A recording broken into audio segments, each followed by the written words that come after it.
Yo, what's up, everybody? Welcome back to Only Football tonight.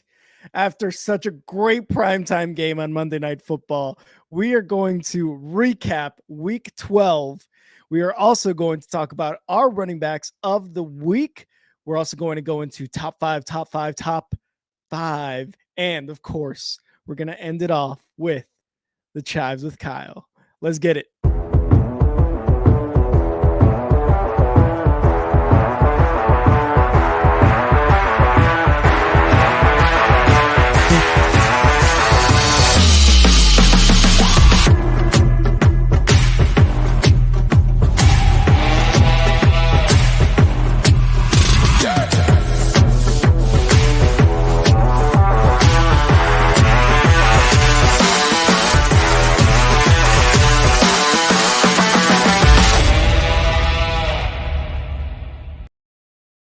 Ladies and gentlemen, welcome to the Only Football Podcast, the podcast where you don't have to be a Bears fan. No.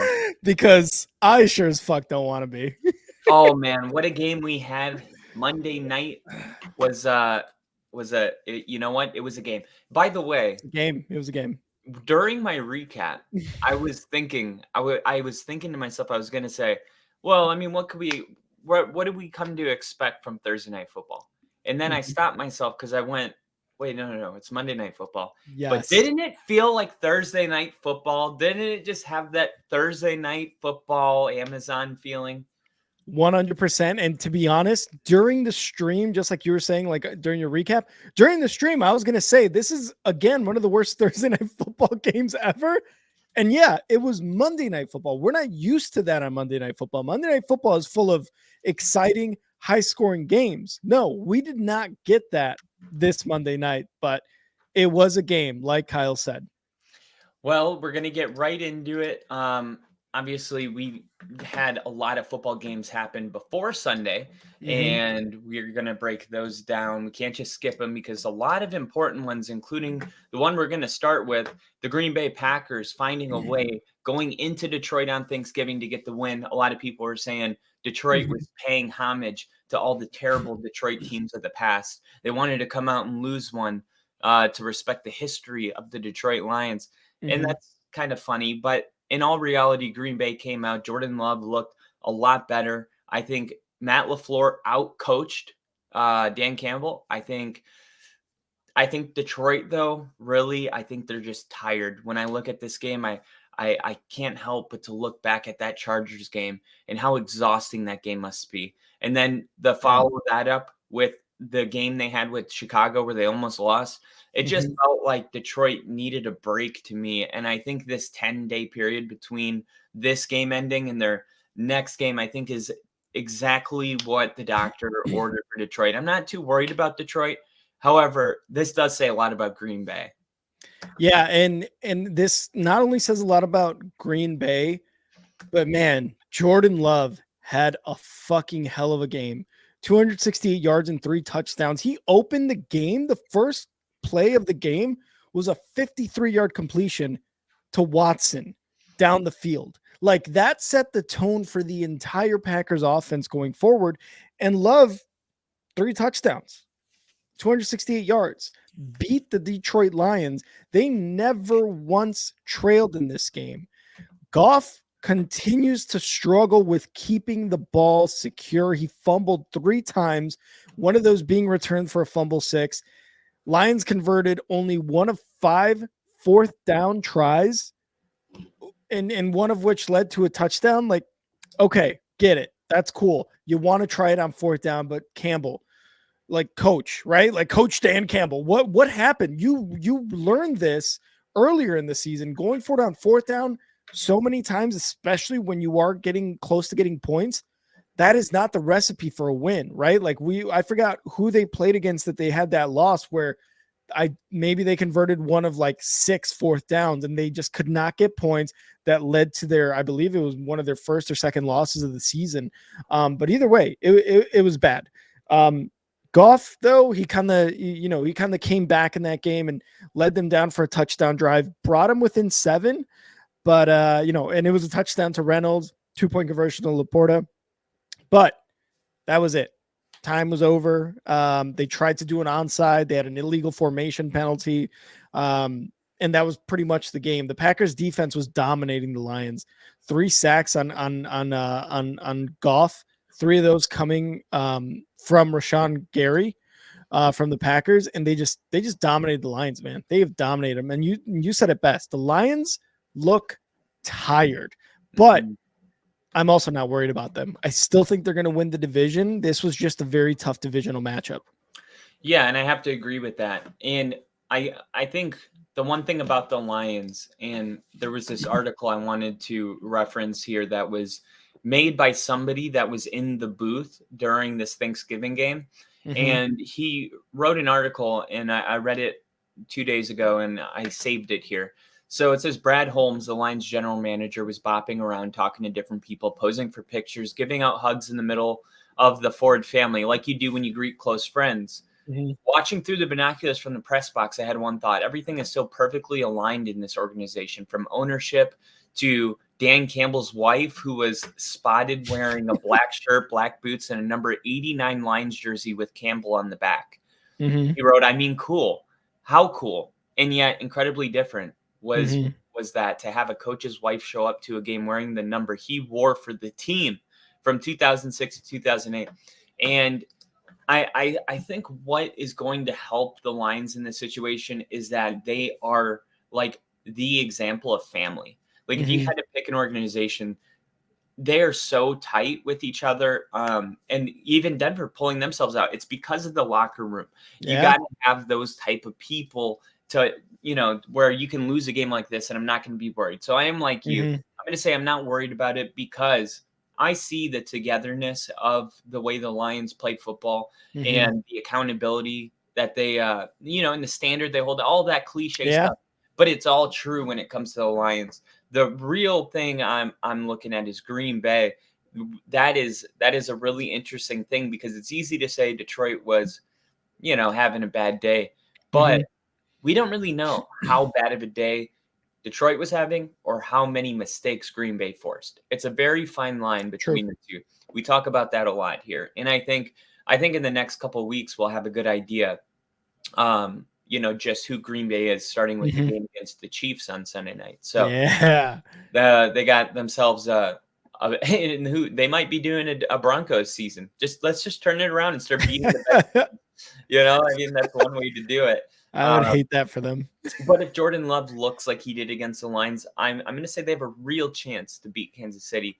Kansas City's just having a down year, but that's all I got on this game. What are your final thoughts? Jordan Love, I'm so scared of him looking good. I'm so scared of him looking good and continuing to look good. I am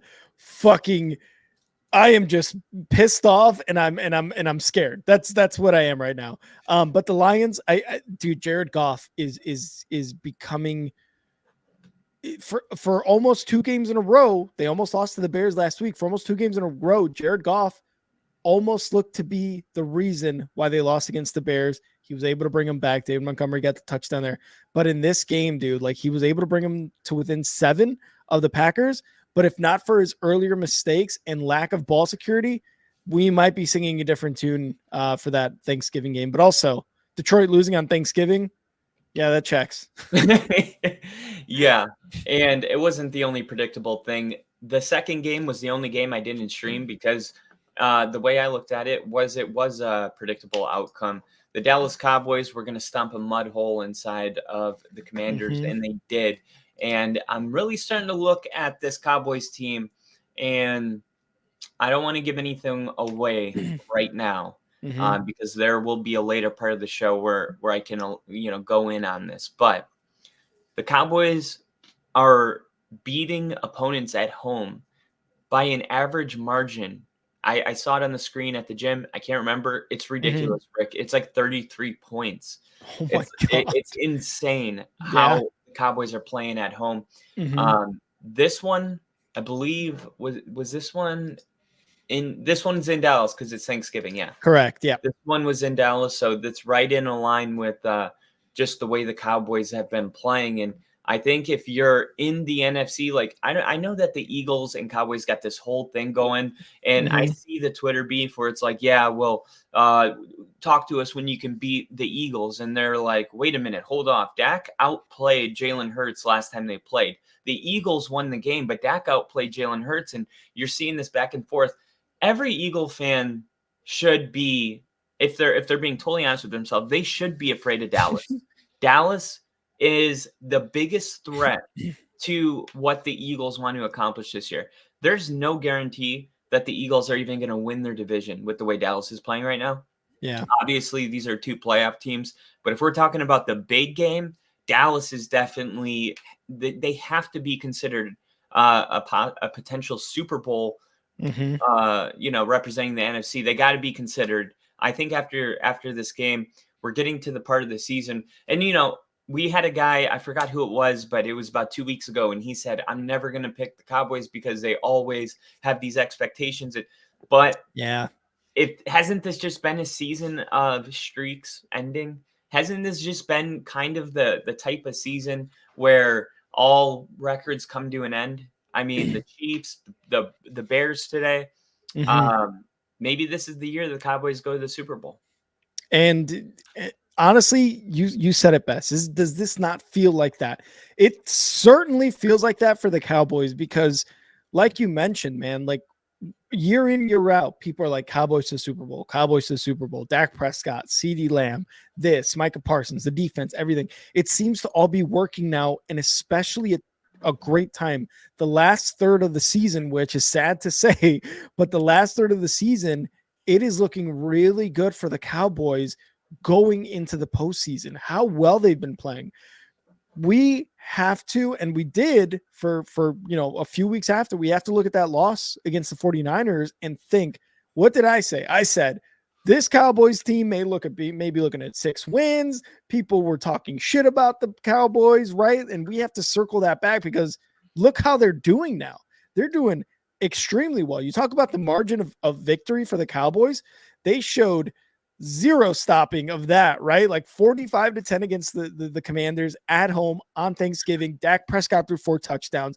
Deron Bland broke the record for pick sixes in a season with 5. He jumped into the Salvation Army bucket or whatever you want to call it. He kept that tradition alive for you, Kyle. I know you wanted it I to did. be kept alive. I wanted It it was so bad. it was great. And that is 13 straight wins at home for the Cowboys. Oh my So god. not only is the season going really well, is Micah Parsons and this defense playing really well, is CD Lamb having amazing stretches of games, Dak Prescott throwing 4 touchdowns. They're winning at home every game for 13 straight. I'm going to say it, man. It's going to look like the Cowboys are going to be in the NFC Championship this year. It might be NFC Championship Cowboys because, like you said, Philadelphia Eagles and their fans looking like, yeah, try beating us, blah, blah, blah. They've definitely got this game circled for the near future. Well, and here's a really bold prediction, okay? Because it's never too early to bring Never, this up, okay? never. The NFC we know that the first seed gets a bye, but you got the 1 seed and the 2 seed. Now, 1 seed and 2 seed rarely play each other because Yeah. the 1 seed plays the lowest remaining seed. The 2 seed plays the lowest remaining seed besides that seed. Mm-hmm. So we're seeing, a lot of 1 seed or 2 seeds making it. It's been a while since a 6 seed, or a wild card team has made it deep in the playoffs. So Yeah. I think what you're going to end up with, because the 49ers, you can't forget about them. The Mm-hmm. 49ers may end up with the 2 seed over Dallas. So you may even get, it would be in the divisional round. You would get Dallas and 49ers. And if they can win that game, they would probably go on to play Philly in the NFC Championship. We could have a divisional match in the NFC Championship this year, like when the Yep. Packers and Bears played. Yep. This is right in a line. I mean, it depends. Like, you just can't rule out the 49ers, but definitely these are the 3 teams that are going to be in the Super Bowl. It's going to be the 49ers, the Cowboys, or the Eagles. Anybody else? No way, man. No way. Yeah, I think it's going to be tough for like the Lions or the Falcons or the Seahawks or the Vikings or the Packers or the Rams, right? Like those teams, it's going to be tough to even like think they're going to sniff a playoff appearance, even though they could very well much could, right? The Lions, again, we talked about it. I think they're still going to win the division. But when we're talking about teams that are going to be there at the Super Bowl, we're going to be in, where is it, Miami or in LA this year? I forget exactly where it's at. Las Vegas, I think. Las Vegas. It's going to be one of those teams. It's going to be one of those teams, guaranteed. Yeah, and moving on, let's talk about that team, okay? The third team, the San Francisco 49ers, they rolled right over Seattle. My final score was 41-13. San Francisco did a good job of, I guess, Seattle did a good job of not letting up 41-31. But that Seattle is not on their level. It's simple as that. They will not. Seattle is going to miss the playoffs this year, you guys. I know that it doesn't seem like it right now, but wait until they lose their next 3 in a row, because that's what's going to end up happening, and they're going to end up falling out because of the strength of schedule. And this was a great game. Like, should Seattle have played a little bit closer? Maybe I would have been like, there's a chance, but yeah, I think this is just Geno's not what he was last year. He's playing a little beneath that. Seattle is not creative with their play calling. Their offensive line is horrendous. Defensively, they're missing a lot of tackles and allowing big plays. They're just so susceptible to bad things all over. And Geno just doesn't look that great. I mean, it's finally like, what's the date today? November 27th. No, 27th. so yesterday, November 26th, was the first day that we could legitimately believe and say the truth. We won the trade, the Russell Wilson trade. Because when Russell Wilson played for the Seahawks, they were able to beat the 49ers. They haven't beaten the 49ers since Russ left. I mean, we have a franchise quarterback. They don't. I mean, this is the NFL that we're living in, where, you know, what was true last year, all of a sudden the opposite becomes true this year. You're seeing the struggles of Geno Smith. It's almost like the Roosters are finally home to crow, or whatever the saying is. Yeah. I don't know. Do you think that I'm being a victim of the moment here, or is there some truth to that? I think it's hard to tell, because Victim of the moment, probably victim of the moment, but I don't think it's too far off to say maybe the Broncos won the trade, because right now, I mean, the Seahawks went to the playoffs last year. The Broncos had a horrific year last year, right? You fast forward to this year, the Seahawks are letting it all go down the drain in the second half of the season, while the Broncos are on a current 5-game winning streak with Russell Wilson. You haven't seen Drew Lock do anything. You haven't heard of Noah Fant. Last I heard of Noah Fant was the trade to Seattle. Noah Fant has been a non-factor in this offense. So Russ and the Broncos are way better off in year 2 of this trade than the Seahawks are, right? With Geno Smith, whatever the case may be, Drew Lock, blah, blah, blah. The Seahawks look so bad in this game. Their first 5, I think it was offensive series, first 5 possessions in this game gained only 15 yards, positive yardage. They had 15 total yards. They have lost 3 of their last 4. Geno Smith had 180 yards passing and an interception and got sacked 6 times by this defense. The goddamn 49ers defense has 15 sacks in the last 3 games. CMC scored twice. Brandon Ayuk scored. Deebo Samuel scored. Brock Purdy is throwing the ball around, spreading the ball around to this offense that is just plentiful in talent. Dude, this 49ers team is rolling again, right? We talked about their 3-game losing streak after Dallas, but they are rolling again. They did not take that 3-game winning streak and hang it over their head and oh, woe is me type shit, right? No, they came out in the bye week. They went out and got Chase Young to up their defense a little bit more, even though they already had Hargrave over the offseason to amp up this defense. They still got all these offensive weapons. 49ers are a goddamn unit going into the playoffs. And they just had absolute domination against the Seahawks. This was an NFC West matchup that, to me, I was like, oh, this is going to be a game. If Seattle plays the way they did, it was just absolute domination by the 49ers, dude. Yeah, and I think moving forward, like I said already, it's going to get harder before it gets easier Yeah. For Seattle, and I think they're going to have to get ready to weather the storm because there's tougher days ahead for Seattle. And you got anything? You got anything left on this game? No, I live in Washington, as most of you guys know. And for anybody who is new who doesn't know that, I live in Washington. I live just a couple hours away from Seattle. I really love the energy in Seattle when the Seahawks were good, because when your football team is good, it seems like different in the city. You know it. I know it. Everyone who's a football fan knows it. Yeah, there's a buzz. You know it.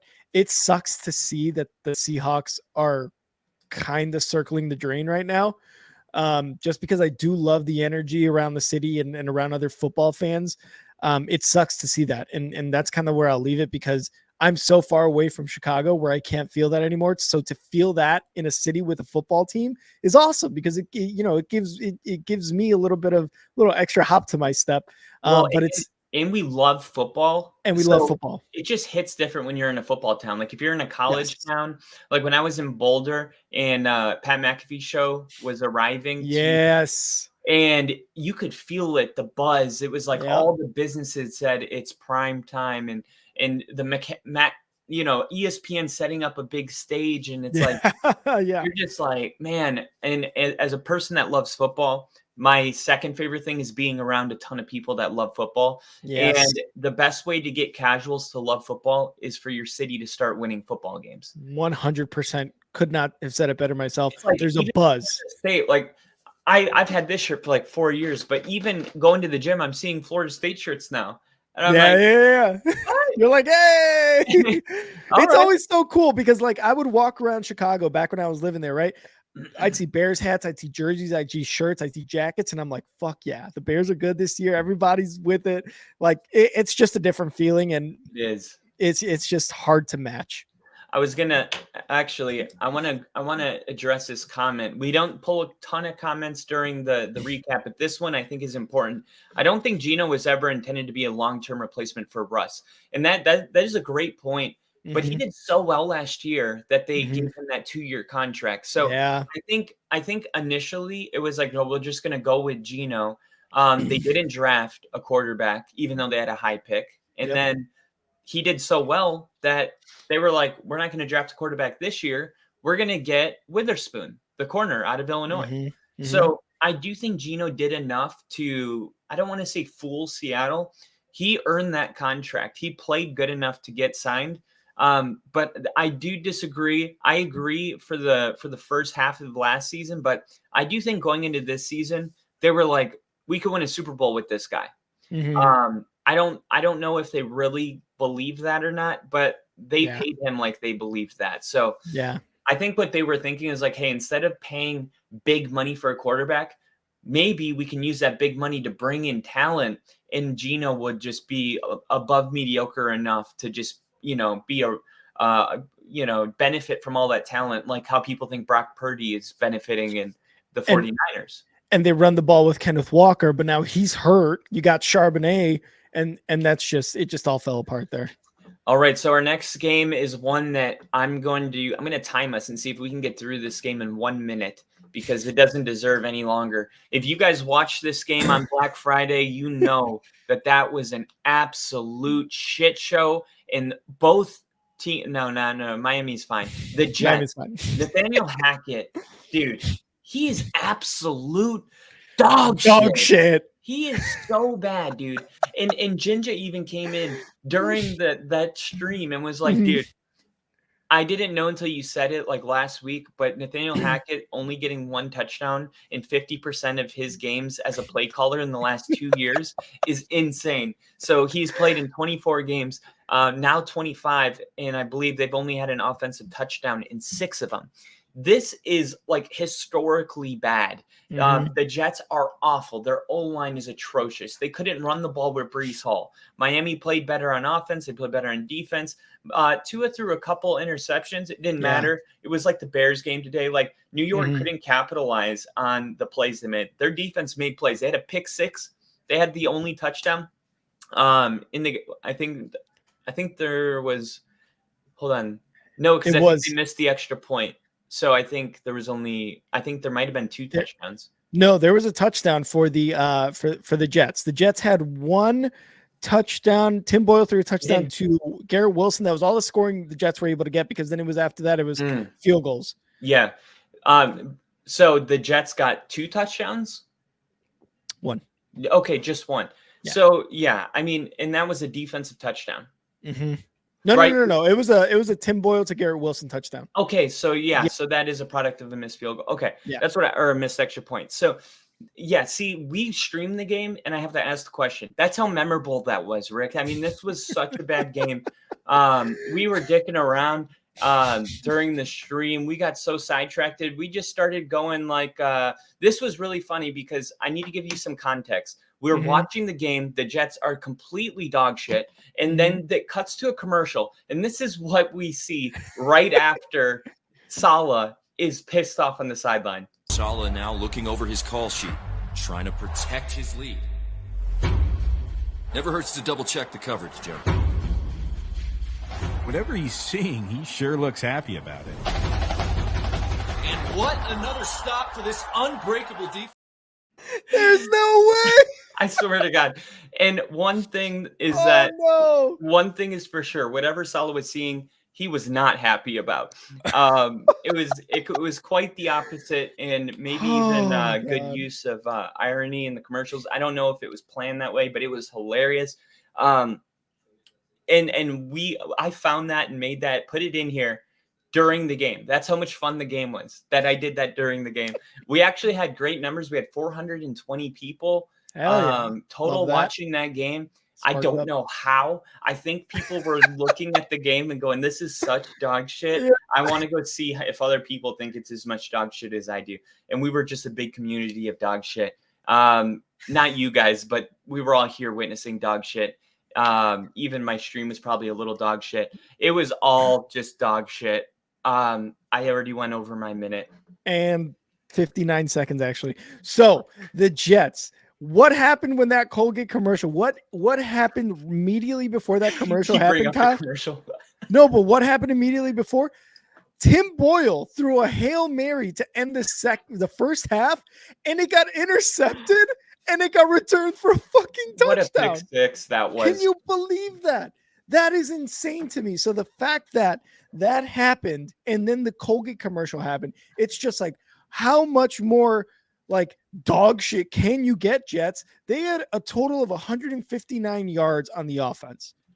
Mostert for the Miami Dolphins had 2 rushing touchdowns. Holland was the one who returned that interception for a touchdown, 99 yards. Tua wasn't great, like you mentioned, but the Dolphins still dominated the Jets. Dude, I don't even know if Aaron Rodgers can save Nathaniel Hackett's job at this point with how bad he's done, not only as a head coach, but as an offensive coordinator for the Jets, with Zach Wilson and Tim Boyle and Mike White, I think, as their quarterbacks. You can't get Dalvin Cook going. You can't get Garrett Wilson going. You can't get Zach Wilson going. It's just, we've talked about it before. It's a combination of all these things. Coaching matters. But coaching matters. And Nathaniel Hackett, he's going to get fired. He's going to get fired. Look at the Colts right now. Yeah. Look at the look at the Colts last year, right? Frank Reich fired, goes to Carolina, sucks, and he's fired. And you see let's go ahead and start keeping up with this shit. Okay, this guy, he went here, find the trends. Nathaniel Hackett is terrible. One thing that pissed me off was Colin Cowherd. I posted it right after this game. He goes, this is all Aaron Rodgers' fault. He brought in, Alan Lazard and all of his buddies, but then he casually threw in Dalvin Cook. I'm like, Aaron Rodgers didn't sign Dalvin Cook. No, the Jets signed Dalvin Cook. And it's like, yes, you can, I guess, I just don't know, man, because Nathaniel Hackett was supposed to be coaching Aaron Rodgers, and they have a chemistry that no one else apparently has with Nathaniel Hackett. Like, apparently no one else. Maybe Aaron Rodgers has been playing with a hand tied behind his back this whole time. Think about that. Yeah. What if Nathaniel Hackett has been the worst thing for Aaron Rodgers, and he is prevailing in spite? That's a whole nother conversation. But Miami, they won the game. They didn't look like dominant by any means. They look beatable. But the Jets are just atrocious. Thank you. The more I say it, the more I say it wrong. Exactly. Yeah, man, this is going to be a very tough decision that the Jets front office has to make, whether it's Saleh head coach next year. For sure it's going to be a new offensive coordinator, but Saleh is a head coach. I don't know, man. We'll see. If Rodgers is supposed to play, they might keep him. You're right. I just, but then it's like it opens the door to, well, if Rodgers is supposed to play, why not keep Nathaniel Hackett in there? Exactly. No, that's what I think is going to happen. Okay. I mean, who knows? Regardless, Miami won. They look beatable, but they're probably going to win the division because something happened later on in this week that we got to talk about. But we'll get there. We will, and we're going to move now to. We're going to move to a game that I made a decision, Rick. I am no longer going to bet on any NFC South matchup. If the NFC South is playing, I don't care if it's Tampa and the Saints or Tampa and the Falcons or the Falcons and the Saints. I'm out. I don't understand this division. I don't know why. I think the Saints must be one of the more disappointing teams in the league right now. I think Atlanta's completely I don't want to say completely, but I think they're the most talented team in this division with just sheer talent. And I think Atlanta, man, if they can just get mediocre play from Riddler, which they got, they can win most of their games. Riddler had a pretty good comeback game from what I saw. Now, I wasn't watching this game directly, but from what I saw from him, I wasn't seeing, any kind of breaking news. He threw a pick during red zone. It looked like he did a good job. Did he throw a pick in this game? Who was that? Riddler. Riddler threw 2 interceptions this game. Okay, well, whatever. I didn't watch that much of the game, so good. You shouldn't have.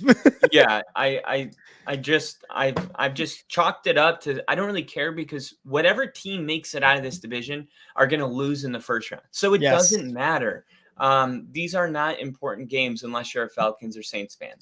You really do not care about the Saints or the Falcons unless you live in Atlanta or you live in New Orleans, like you said, or are just a fan of the NFC South, which I don't know. You're just a fan of fucking mediocrity, I guess. But also I'm a Bears fan. So we're kind of 1-1. This game featured. You know what winning's like. I guess. I wasn't even born for it. But anyway, this game, you thought this Bears game on Monday Night Football, that you thought this was full of field goals? You should have watched this fucking game because the only points put on the board by the Saints were all field goals. Groupie had 5 field goals in this game. Not one touchdown was scored. And I believe KC had put it in the Monday Night Football chat that the Bears were the first team this season to win a game with just field goals, no touchdowns. New Orleans could have been there, but instead they lose to Atlanta. Atlanta, we talked about Ritter having a tough game, 2 interceptions, but he got one to Bijan Robinson, and I believe they got a where is it? He got one to Bijan. He also rushed for a touchdown. So he made up for those 2 interceptions by throwing for one and rushing for one. Again, there's really not much to say about this game. Like you said, Kyle, whoever wins this division is going to get steamrolled in the playoffs. Yeah, dog shit. And one thing is cool though, that we're getting to the part of the season where we're getting clarity. Like we're getting to the part of the season where we can like pull up a game and be like, okay, this one doesn't really matter. I mean, we're always going to treat it like it matters because we never know if there's a fan of that team tuning in, and we hope that we get a fan from every team. Yeah. But that doesn't change the fact that we're getting to the part of the season where we know there's teams that we still like. The Packers. We're like, we don't really know what their ceiling is. But if Love plays like that every week, that could be a high ceiling. That's a high ceiling. But then there's other quarterbacks with like Riddler in Atlanta where we're like, I know what their ceiling is, and it's not a playoff win. They're not an intriguing team, especially, even our next game. This one I'm excited to talk about because it might be pretty controversial. What I'm going to say about our next game. But let me ask you, do you got anything else on that game before we move on? Atlanta might be a quarterback away and a couple of Yeah. players on defense away, really, from being the top dog in the NFC South. Totally agree. Totally Mhm. agree. All right. I don't think Pittsburgh is good. Pittsburgh put up 400 yards. They had a really good game with Matt Canada being gone, right? And maybe this is something they can build on.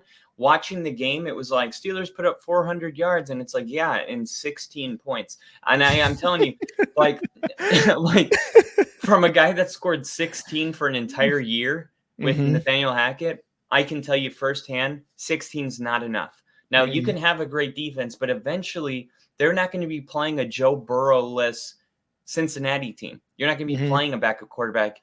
What's Pittsburgh going to do when they go play real AFC teams? Yeah. They have a good record. I don't know if they're a good team now. I know that defense is for real, and that's what they're all in on that defense. And, Najee Harris ran the ball very good. I will say that. He had a couple runs that were insane. Yeah. And Najee Harris really was a big reason that they were able to put up that many yards, because the Bengals had to respect the running game the way Najee was playing. Jalen Warren had a good game. There's enough talent on this team for the Steelers to be good. I just don't think that they're good enough this year. What we're talking in terms of, like, not necessarily making it to the Super Bowl, but teams that could make it to the divisional round. I'm not sure if the Steelers have enough to get there. Like, the one thing they have for them is that in January, running the ball and playing defense is what you need to do. That's like the recipe. So maybe they play, let's say, like the Dolphins in the wild card round, and they could end up accidentally winning that one. If Miami can't really throw the ball in the snow. So they have a great record, but I do think it's a little misleading. It sucks how great of a record they have. It's like not fair for the Steelers to have such a great record, such a bad offense for 11 weeks, and to you be have where to they're at. respect it too, because the AFC's loaded. Not to cut you off, but no, you're good. You're good. And you're 100% correct. The AFC's loaded. And for them to have a record like that with the shitty play, but you got Mike Tomlin there, which in a anonymous poll was the number one coach players wanted to play for. And that says something. And him himself, right? Him as a coach himself has willed the Steelers to this record and to where they're at right now, second in the division. You're right. They went over 400 yards. They fired Matt Canada just a few days before this game. They went 58 straight games without passing 400 yards in one game. They went do you know how many seasons that is? That's insane. That's like a decade. It's ridiculous. Say that again. 58? Yeah. That's like 5 years or so, probably. I'm exaggerating. Of not throwing for 400 yards? No, of not getting 400 yards of offense. That's how long it was? Yeah, that's like 5 seasons, dude. So to finally be able to do it, and like you said, to only get 16 points, kind of underwhelming, but you had Pickett with probably the best year of his season, of his career, probably 278 passing yards. You talked about Najee getting a touchdown. TJ Watt had a really good game, 2 sacks, 5 tackles. The Bengals on the other side with Browning tried getting something going. They actually went into halftime with the lead after a touchdown pass to Jamar Chase. But after that, they just could not get anything going when it mattered. 2 for 10 on third downs and 0 run game. I thought Mixon was going to be a huge part of this run game. The defense for the Pittsburgh Steelers put an absolute stop to that. Mixon didn't. I think he maybe surpassed 50 yards, maybe not. But it was just a tough go for the Bengals this entire that entire game. They look like a Bengals team without Joe Burrow, and it sucks to see. Next gen stat of the game. Joey Porter Jr. lined up across from Jamar Chase on 24 of his 28 routes, 87% shadow while pressing, meaning playing closer to him, on 10 of those routes, 41% press. Jamar Chase caught both of his targets for 36 yards when Porter was the nearest defender in coverage, 0.9 yard average separation with both receptions coming in man coverage in tight windows, which basically means I have no fucking idea. They have no idea. I read this and I was like, wait a minute, what are they actually trying to say here? Because normally I like to pull in one. I'm reading this and I'm like, wait, are you saying Joey Porter's so good that they only had 0.9 yards of separation?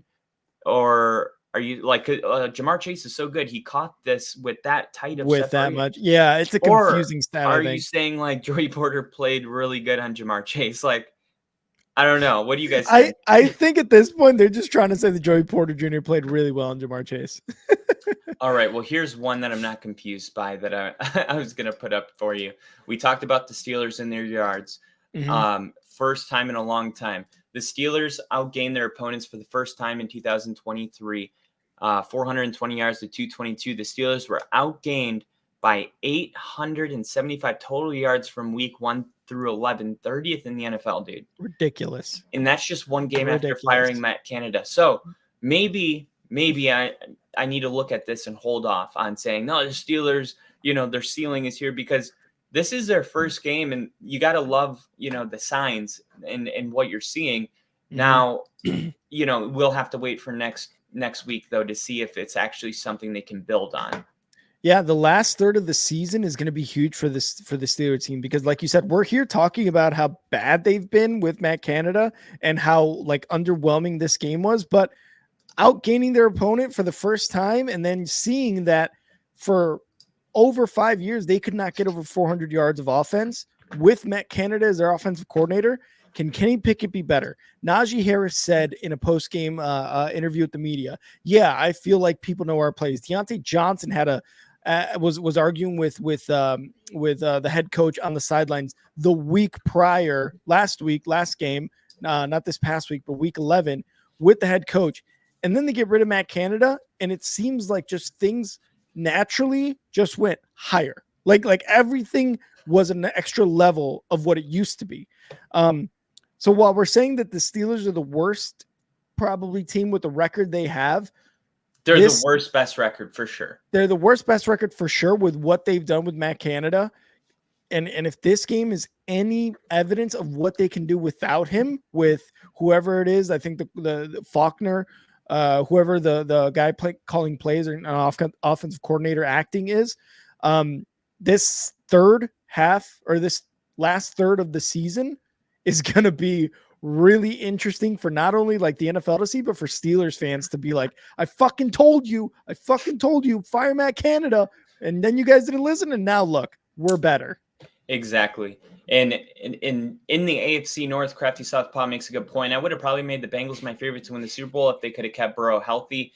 I did too. I thought the Bengals were going to win the Super Bowl this year. Their roster is ridiculous. And we talked about it. One injury changes everything. And it's just too bad that one happened. Our next game takes us to Houston. The Jacksonville Jaguars got the win. Houston played a really good game. Jacksonville, I say it every week, I pick them to be the number 1 seed in the AFC, and these are the kind of games they have to win, and they continue to win them. They lost to the 49ers, but all these other games where you can make, like the Steelers, like they've had a lot of games where you're like, oh, I don't know about that, Jim. And they win them. They win them. This is a team that knows how to win. They know how to rise to the occasion. Now, talking about Houston, I think Houston's a very good football team. Watching CJ Stroud play an entire game, he is really good. He's very good. He's better than he should be right now. And the sky's the limit for him. He's a what? Minimum. He's going to be around for a long time. And I'm watching Houston, and I'm like, I don't know what they're capable of. You look at the AFC, and it's like, oh, you trust the Bills? The Bengals are out. You trust the Chiefs? Don't tell me you trust the Dolphins. Yeah. With the way they lose to every good opponent. It's like, you trust the Browns? No. You don't trust Denver either yet. Wait a minute. Who is like running away with the AFC right now? Houston, the AFC is so competitive that it's up for grabs. It's not like the NFC where it's like it's either the 49ers, the Cowboys, or the Eagles. The AFC is like it could be the Texans, it Yeah. could be the Chiefs, it could be the Bills. This is the kind of year that the Bills, being a wild card team, could make a run to the Super Bowl, I think. This is the kind of season. This is the NFL, and we've seen teams just squeak in. They get hot at the right time.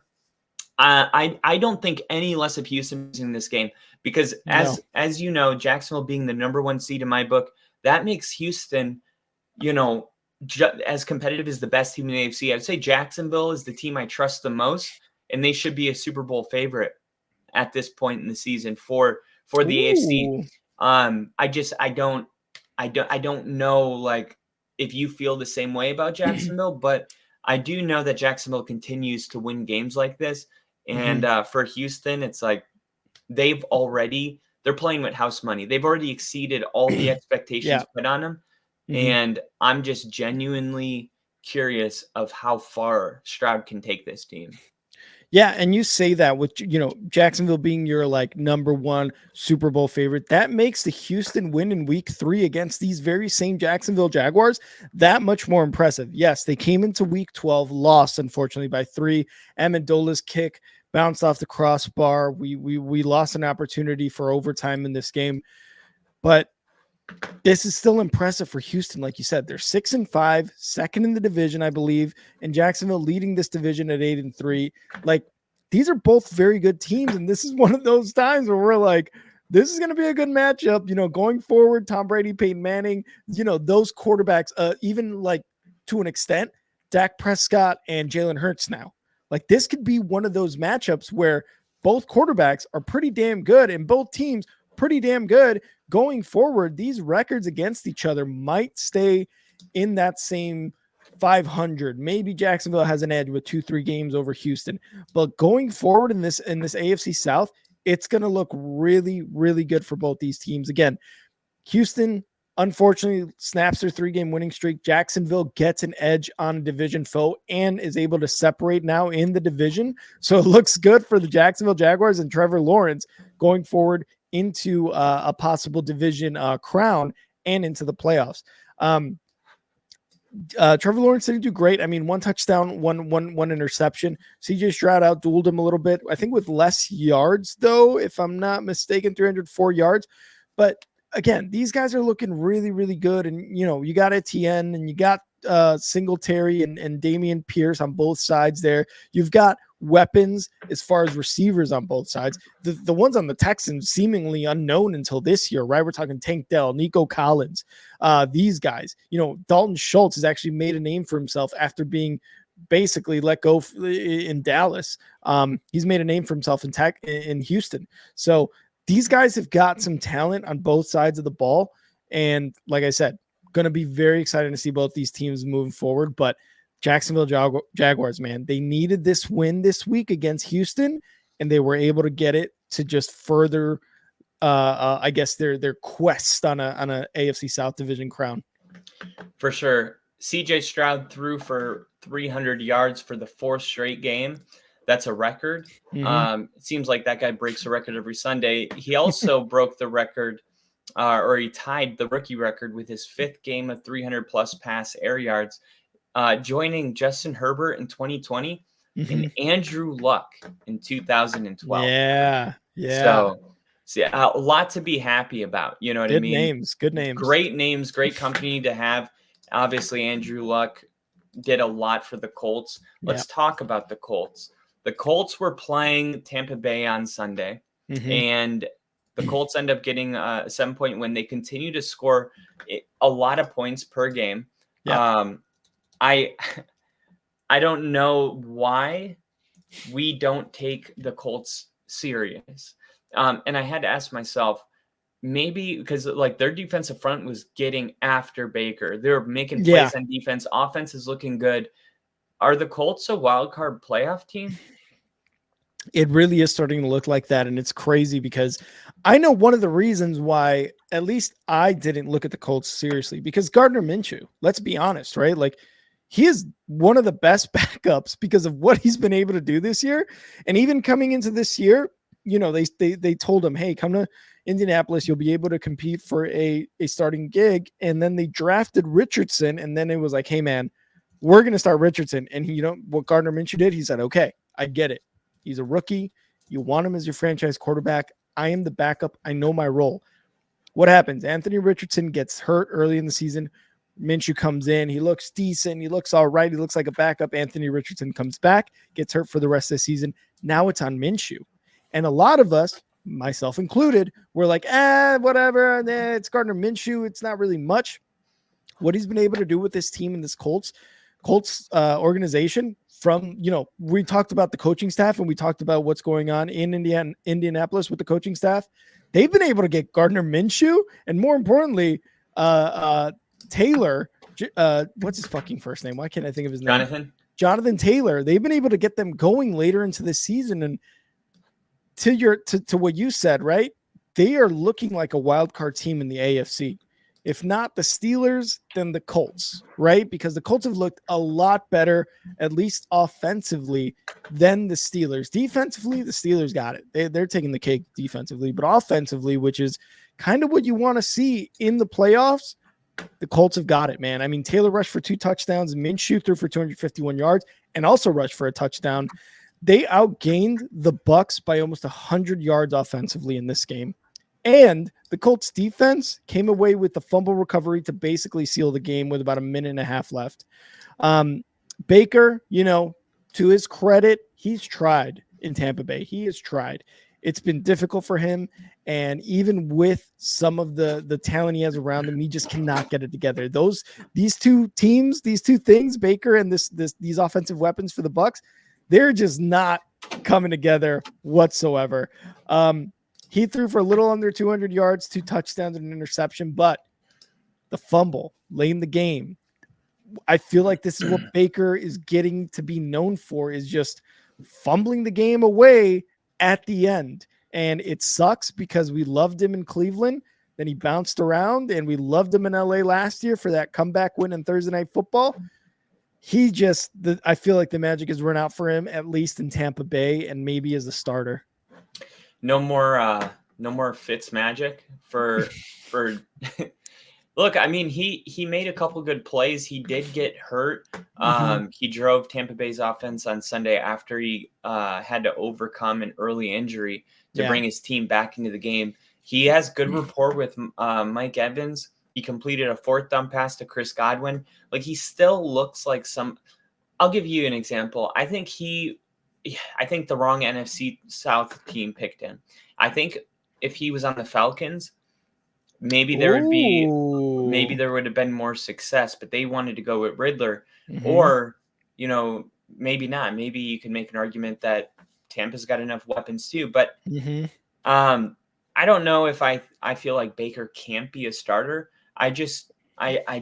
It's weird. It's like he's too good to be a backup, not good enough to be a starter. And it's a weird spot to get trapped in, and no franchise wants one of those. From a guy that had a ton of them, you got your guy that you got Case Keenums and Teddy Bridgewaters and these guys and Tyrod Taylors, Baker Mayfields. Like, nobody wants a Baker Mayfield, a Tyrod Taylor. Nobody wants a Case Keenum, but it's really hard to find a good quarterback. And, are those guys, the 32 best quarterbacks? I could make an argument Baker Mayfield is a top 32 quarterback in the NFL, which means that he should have a job on somebody's team.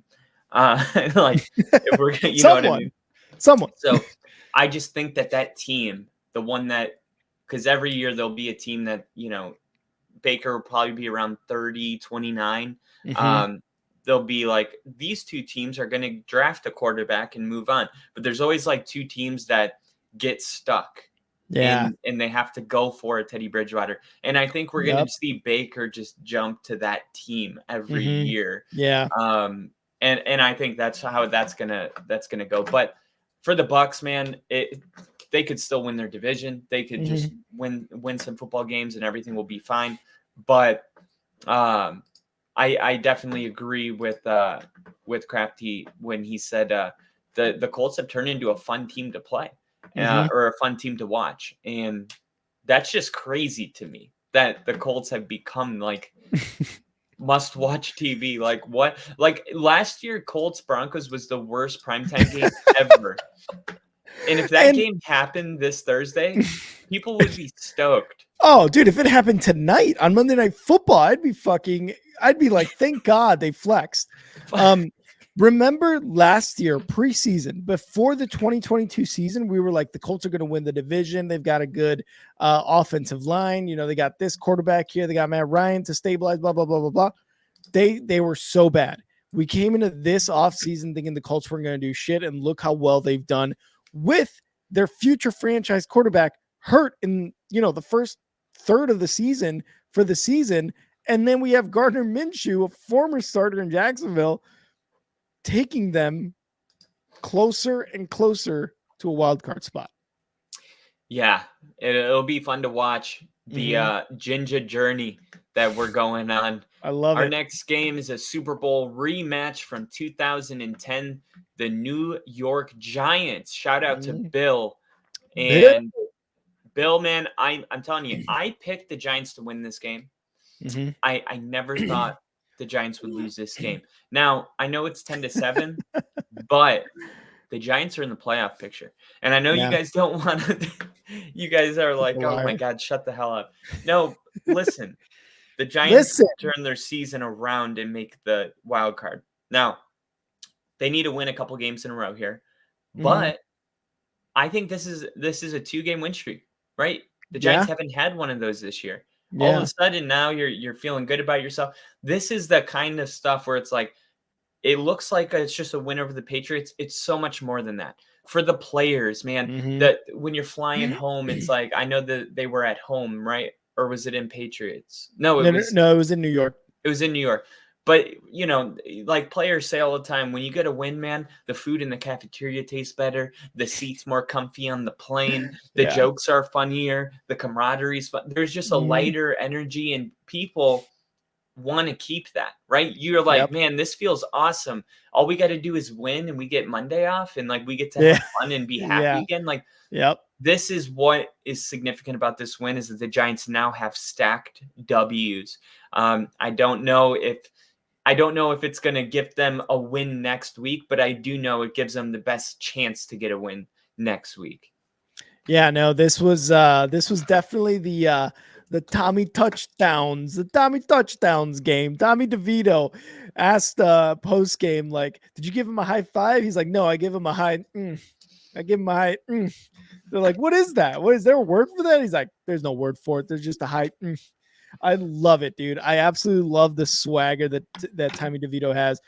Again, coming from the University of Illinois, so I am somewhat familiar with him. I did watch a lot of University of Illinois games last year in college football. So I was like, this DeVito guy, I don't know who he is. He's not that good. They're barely letting him throw. And that's what the Giants did, really, those first couple games. Hasn't been great. Let's be honest, right? He's just kind of been game managing, which is enough. He's a jag. He's just a guy. Just a guy. All right, Smith Sr. But right now in New York, especially for Giants fans and Bill, he's the GOAT. 2 wins in a row with him under center. He's the GOAT, man. And let's be honest, this was kind of a boring game. 10-7. Best in the league. You hate it. Best in the league. Did you see Wink Martindale? So the defensive coordinator for the Giants, Wink Martindale, Brian Daboll had to answer questions in the press conference post game if there was any tension or any animosity between them, and that's been a huge story. From afar, somebody not close to the Giants organization, maybe Bill can answer this. What is the tension about? You gave up 7 points. You know what I mean? Like you would think that Brian Daboll would be stroking Wink Martindale, like. Dude, you only gave up like 10 points isn't enough to win. The defense got the job done, and I'm wondering what the animosity is all about. So I just wanted to throw that out there. It just sucks when your offense doesn't take advantage of your defensive game. You know what I mean? Like, it just sucks when that happens. Like, Saquon Barkley barely got going in this game. You know what I mean? But you talk about it. New England, they suck, dude. They are having the worst year. That they benched Jones in the second half. Zappi came in and replaced him. They both combined for 3 interceptions in this game. Pats have lost 4 straight. Bill Belichick went for a field goal with 3 seconds left. Kicker missed.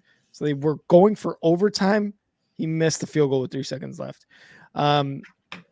This Pats team, man. It is so sad to watch Bill Belichick with Mac Jones and Bailey Zappi and having to like rely on like the running game for the first time in 20 years. You know what I mean? Because you had Stevenson get a touchdown. That was the only score for New England.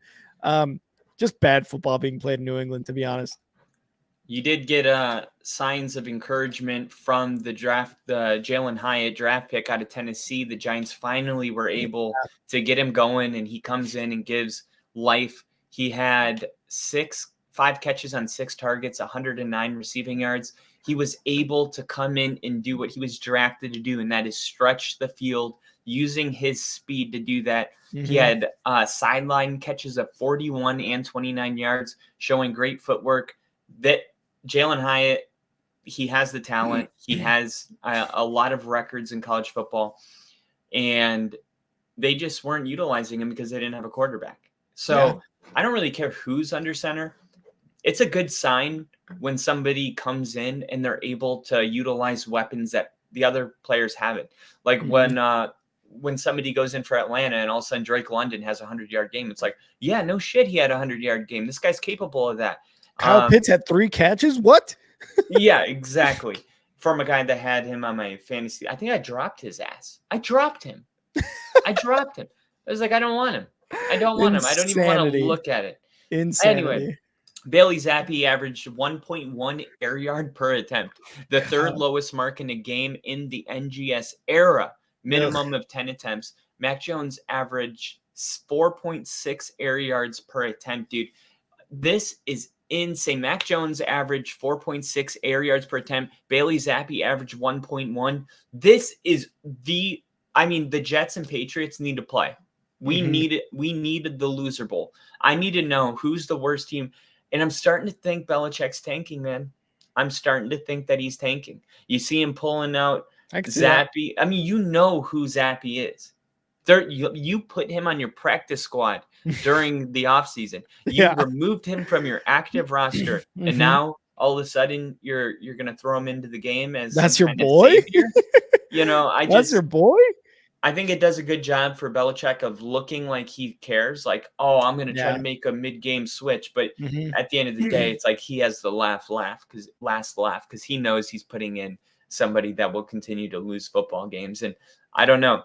I don't know what to make in New England. It's disgusting. It's terrible football. The Giants get the win, but by no means was this a game. The best thing about this game for any team is that the Giants can build off of the confidence, and Jalen Hyatt can build off of some of his success that he had. I like the Tommy touchdowns. I like that he's in New York. He likes the chicken cutlets from his mother. I love that part. That is just amazing for me. And we got to get on, which we will. Rusty, the Pats fan that we've had on, we're definitely going to have him on after the season, after all is said and done with the Patriots and what the speculation is going into the draft. What we also have forgotten to do and have slacked on is we also have a fan by the name of Alex who's a Lions fan, and we also got to get him on to kind of see where he's at, where the fandom's at. But we're all good. We're going to get them all on. We'll have them on in 3 weeks when the Broncos and Lions play. Oh, that would be fucking crazy. So we will have these guys on. They're all buddies from us back when we were still with Star 6 Media, and we all had these shows together. So we will have them on for their insight on their teams. But yeah, I love the Tommy DeVito, the Tommy touchdowns. I love it. Yeah, I love discriminating against different cultures. Our next game Our next game is the Tennessee Titans playing the Carolina Panthers. Tennessee, I picked Tennessee to win. Mike Vrabel. Carolina's awful. So awful that they fired their head coach mid-season. Yep. There was really Bryce Young struggled early in the game. Will Levis had an underwhelming game. I think both these players left a lot to be desired. Injuries continue to pile up for the Panthers. They lost Chandler Zavala and Cody Mays during the game, which weakened an already poor pass protection unit. This is definitely the first overall draft pick in next year's draft, which will go to the Chicago Bears. So The Bears don't have to So- worry about tanking. The Panthers are tanking for them. There's nothing that like the Bears wanting to worry about draft is like, okay, are you just being greedy? Like, do you want the 1 and the 2? You already got the 1. Just fucking be happy and take the 5th. You know what I mean? Like, I think what we're gonna do is we're gonna give it to Houston and then take CJ Stroud. We'll have 2 OSU quarterbacks on the roster. Fuck it, let's go. Oh my god! Let's and then go. we'll know for sure that it's the Bears curse, right? Because it's like, wait, this guy was good last year. What the hell happened? Oh man, what a duo that would be. This game was finally like it just felt like Derrick Henry for like the 3rd time this season or something like that. Like not that much has happened this season for Derrick Henry. Looked like he had a really good game. He scored twice. I mean, he only had 76 rushing yards, but he got 2 touchdowns in this game, and they were awesome. So it's awesome to see Derrick Henry being able to, in a sense, take over in the game again, because we've seen it before. We don't really see it anymore. And with that, with all of his rushing yards, with his touchdowns, he has become the 8th running back in the NFL in NFL history to rush for over 9,000 yards and have 80 touchdowns before turning 30 years old. So good on him, man. Good on him. The seasons he's had in this really put a dog shit in the chat. Put a dog shit in the chat. Fuck it. The seasons he's had in like the down and the up and now down seasons of the Titans, it's just remarkable what he's been able to do. Other than that, yeah, man, the Carolina Panthers suck. They're bad. They fired their head coach, I think their offensive coordinator and their quarterbacks coach. So they fired 3 guys in the span of, I don't know, 10 minutes probably it took. Frank Reich, we talked about him on the Colts last year, him on the Panthers this year. I think the Carolina Panthers with that firing probably are on the up and up here. And let's be honest, anytime you get rid of a coach that has just been bad for your franchise, it's always an up and up. It doesn't matter unless you hire an even worse guy. Even last year when we fired Nathaniel Hackett, we went in with an interim head coach. We played Kansas City. We were winning in the 4th quarter, and then we beat the Chargers. Like, there's just like, look at the Raiders. Yeah. Look at the Steelers. There's Look at always the Steelers. Look at I mean, you could go on and on, but you're right. Like, there's always a boost when for at least the next 2 games. And it just matters what you do to sustain that, like, you know, those juices flowing and stuff. But it sucks to be a Panthers fan right now. Bryce Young, he was sacked 4 times, and they recovered a fumble from him. Panthers have now lost 4 straight. The only touchdown, the only good thing to come out of this game for the Panthers was a Chuba Hubbard 5-yard touchdown. So that was cool to see. At least, you know, Chuba Hubbard is kind of like a guy there. But it's tough to be a Panthers fan with what they've given Bryce Young, as far as like talent, offensive line, head coach. I hope going into next season, it's somewhat of a fresh start for him coaching wise and talent wise. But it does suck that their first overall pick is going to go to the Bears. For them, it's great. For me, I love it. Yeah, I'll leave off with this, which is pretty crazy. Carolina's Bryce Young finished with an average time to throw of 3.41 seconds, the 10th longest time to throw by a quarterback in a game this season. So pass protection did their job, right? Mm-hmm. Minimum of 14 attempts. So Young did not complete any of those. So that is like a terrible, terrible stat, because that's like, look, even if he has time, he's not finding the players downfield. Mm-hmm. And the Panthers offense has been struggling all season. Those struggles aren't coming to an end anytime soon, it looks like. And Carolina only had 3 drives in the entire game that went for more than 35 yards. That's incredible how inefficient that is. Yeah. And that's why somebody had to be fired. Our next game, the Los Angeles Rams went into Arizona and stomped the crap out of him. Curb stomped him. Mm-hmm. I mean, it was like, dude, stop. What are you doing? It was like he's already dead. He's already dead. Arizona, though, they're the 2nd worst team in the NFL by record, I believe, 2 wins. And beat the Cowboys, though. They did beat the Cowboys. That was their Super Bowl. We didn't know it at the time. But you know, we're not going to learn anything about Arizona besides trying to see what the chemistry is between Kyler Murray and the new head coach. But the Rams, all of a sudden in the NFC, it's like, why not the Rams? Why, if they can win games like this and they beat Seattle last week, now they're on a 2-game winning streak.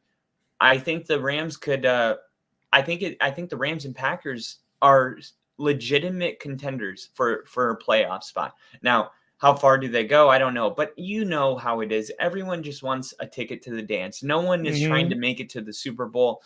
And I said in the AFC, it's like it's wide open. In the NFC, we know who's going to the NFC Championship in the Super Bowl, but it's just fun sometimes to be invited.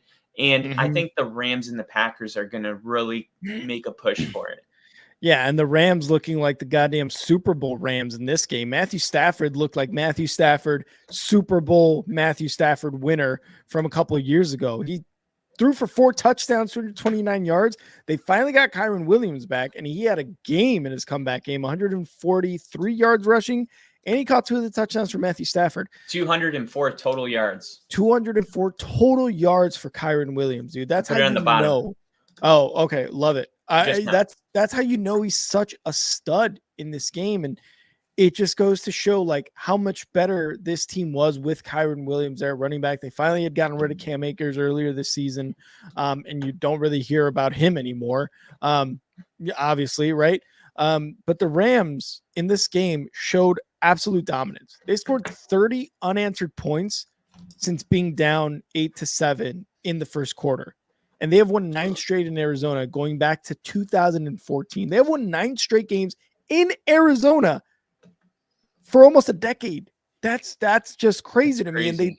And to do it in such a fashion where you beat them 37-14, like good for them, good for Stafford, good for Kyren Williams. And like you said, Kyler Murray and this team really, like, he's just getting back from injury, and you're just trying to kind of, you know, feel it out. Like, will they keep Kyler Murray for the foreseeable future? Obviously, they had signed him. Will they want to draft a quarterback? Will they want to get rid of him? You're just trying to feel out what the relationship is between Kyler Murray and really the rest of the organization, from coaching staff all the way up to ownership, to see how he kind of goes from there. But he's made the Cardinals a bit more exciting with his return.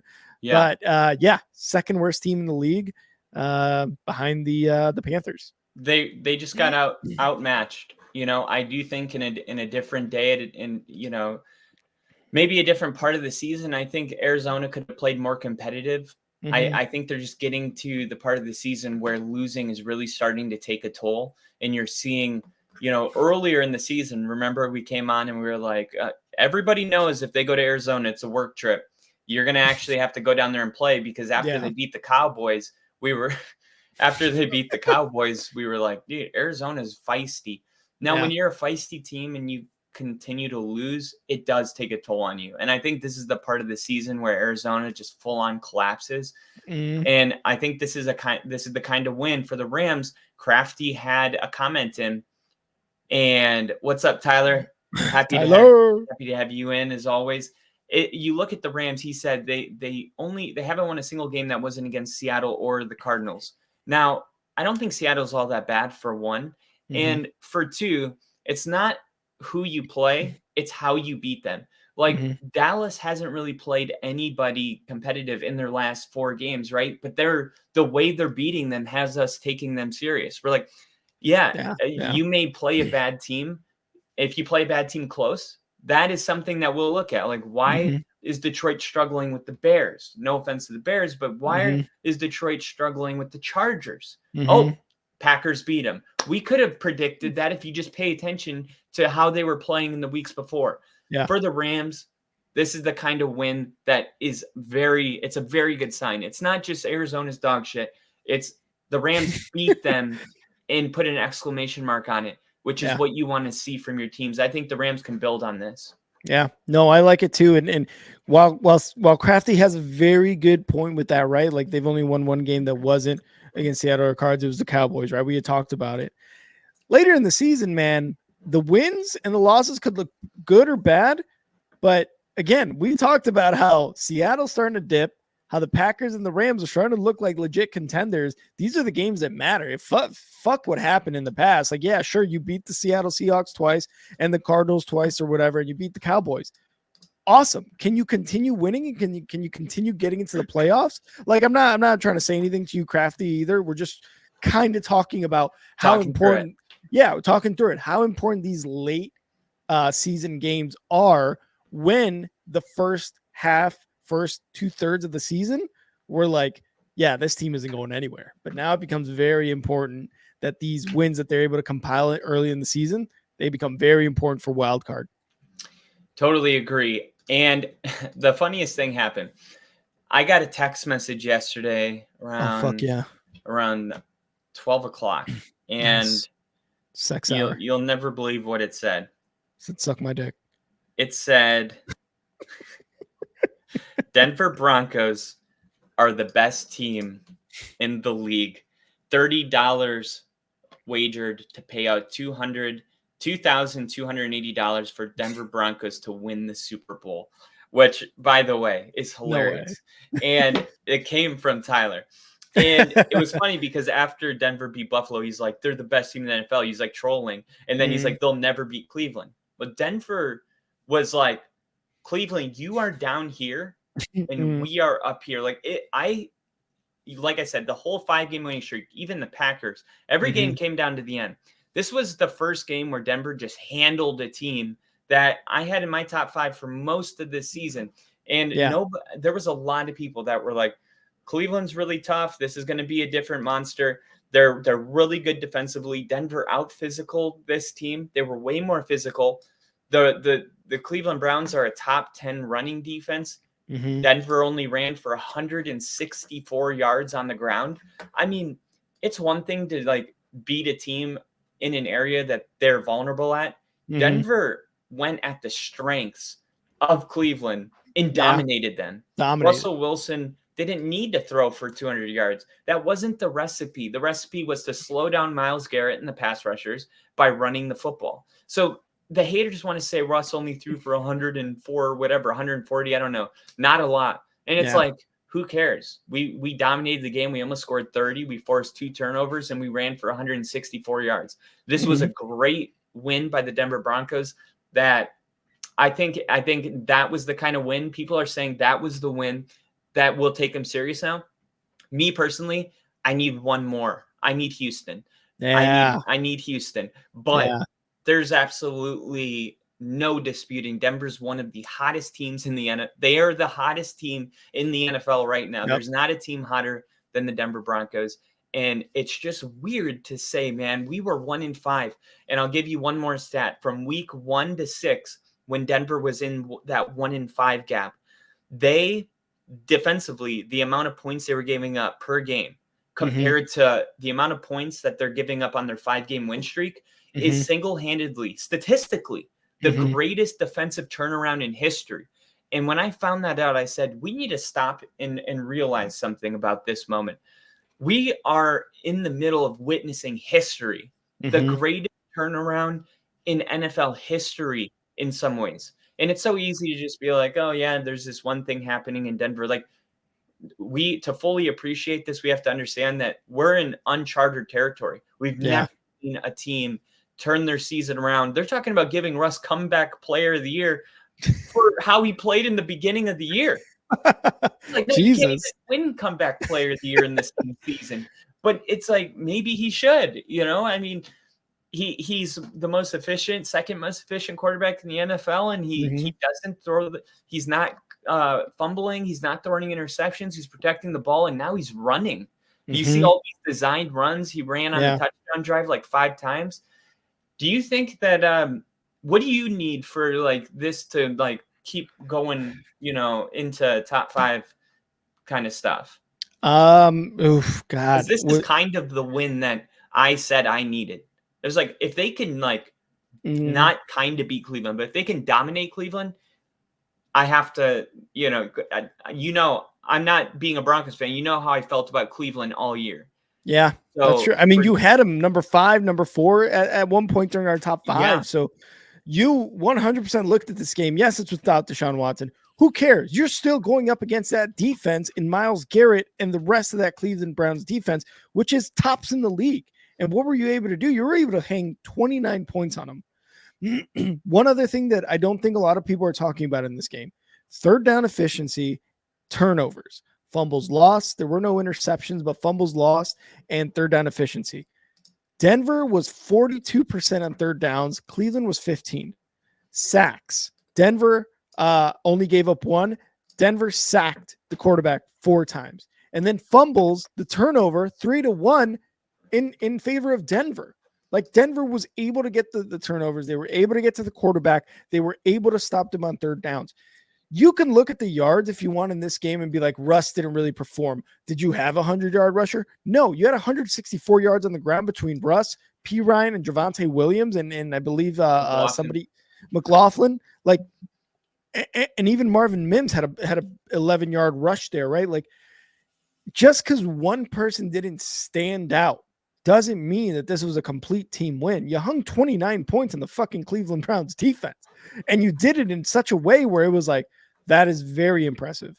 Now, this next game against Houston for the Broncos is going to be huge. It is going to be huge because you saw what CJ Stroud did earlier to the Jacksonville Jaguars. You saw what they did just this past week against Jacksonville Jaguars in a loss, and you're seeing that CJ Stroud is throwing for 300 plus yards like consistently.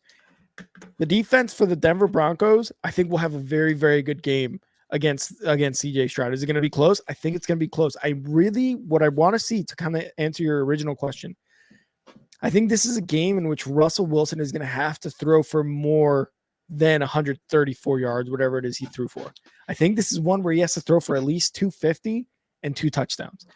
Maybe doesn't have to, he's being efficient, 100%. Love that, because look at what he's doing with Courtland Sutton, getting it to him in the touchdown. And when it matters, that's all you need to do is get in the end zone when it matters for a dub. But in this game against a very tough Houston defense, I think I need to see Russell kind of just ball out. Russell cooks. Let Russell cook. And, one other thing is, comeback player of the year for the same season.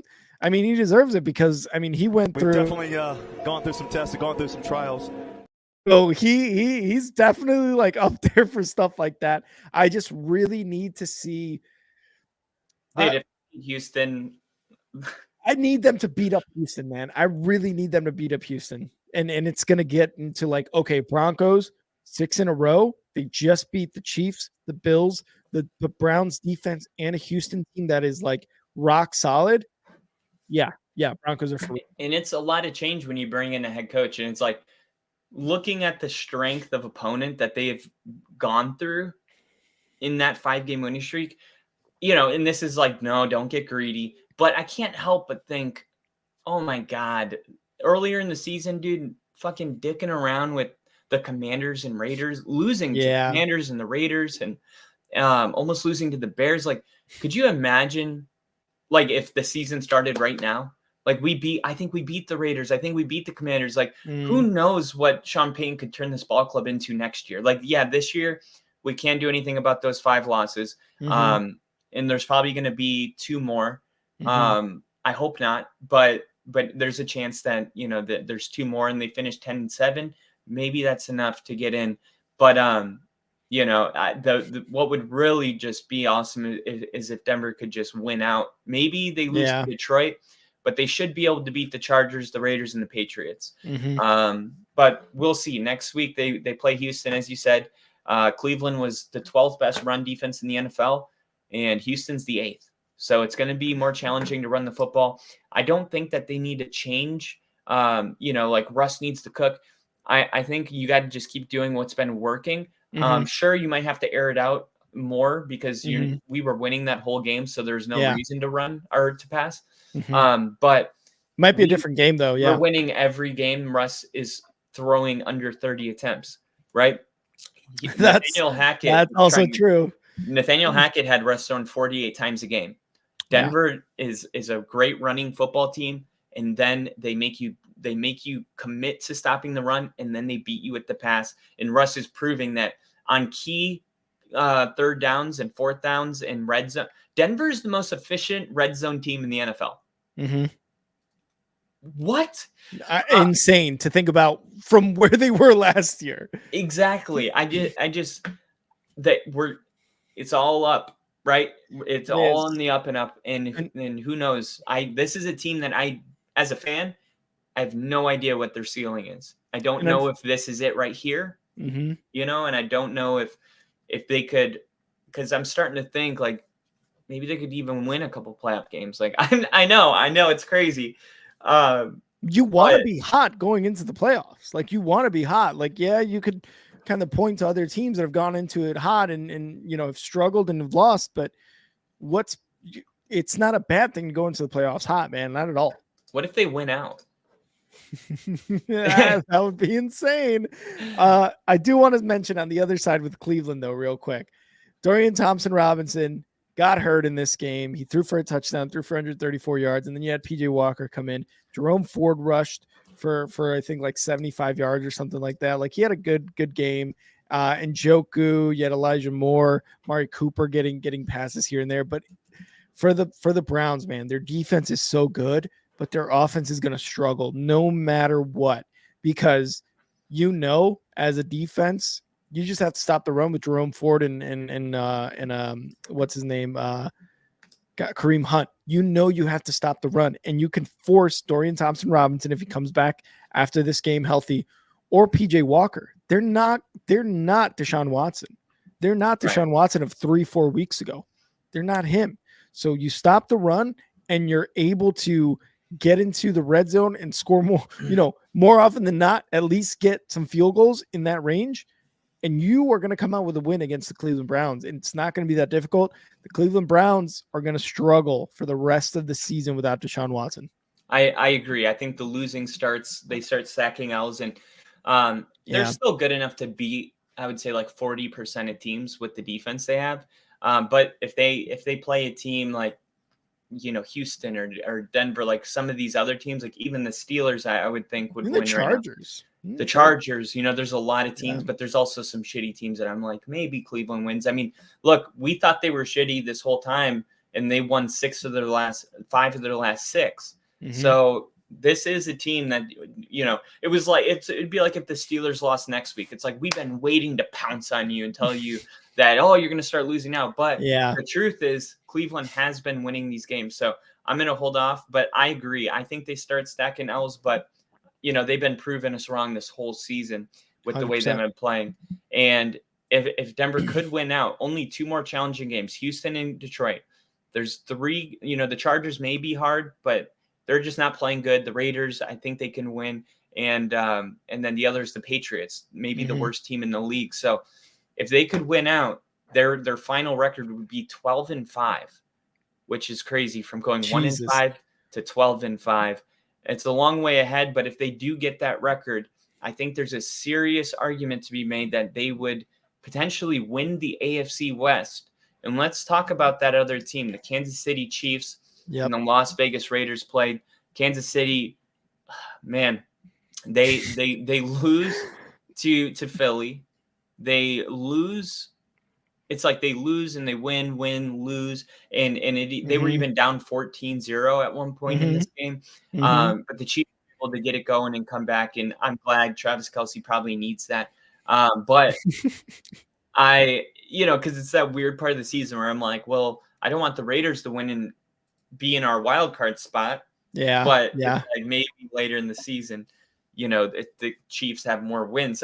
Anyway, it's how it is when like Detroit and Minnesota play. Or it's like, fuck both of these guys. I want a tie. Tie, please. Yeah. So I think Kansas City's starting to figure some things out. I think this is the part of the season where I think they're going to start winning football games late November, December. This is a very mature team with a lot of experienced people on the roster. They know that it doesn't matter what's happened. All that matters is that you get hot right now. You get hot right now, Chiefs could win the Super Bowl again. That's who they are. They got the best quarterback in the world. But it's interesting because it's only one game against maybe a bad team. I'm not ready to be like Kansas City's back, but I'll say that they're going in the right direction. Yeah, 100%. And after last week, after all the drops we saw in primetime last week against the Eagles and Marquez Valdez-Scantling dropping that potential game-winning touchdown in the fourth quarter, the Chiefs receivers combined to drop only one pass this game. Yes, it's against the Raiders, but the Raiders, again, still pretty hard-nosed defense, and with AP there as their head coach, like they still want to play some inspired football, but they only dropped one pass in this game. It was crazy because you saw, again, we criticized how many times the receivers have dropped passes, how many times receivers have fucked over Patrick Mahomes. And Patrick Mahomes, what does he say? I could have thrown it a little shorter to Scantling. Mahomes takes that on himself. He does not throw his teammates under the bus. That's a leader right there. And what did they rewarded him with only one drop pass. Now, this was a scary game for the Chiefs because they were down 14-0 going in the second quarter. Luckily, Mahomes and this team made up for the first half struggled because after that first half, they held the Raiders to 3 points in the second half. They ended up winning 31-17. You got Pacheco rushing for 2 touchdowns. You had Rice catching a touchdown. You had Watson scoring a touchdown.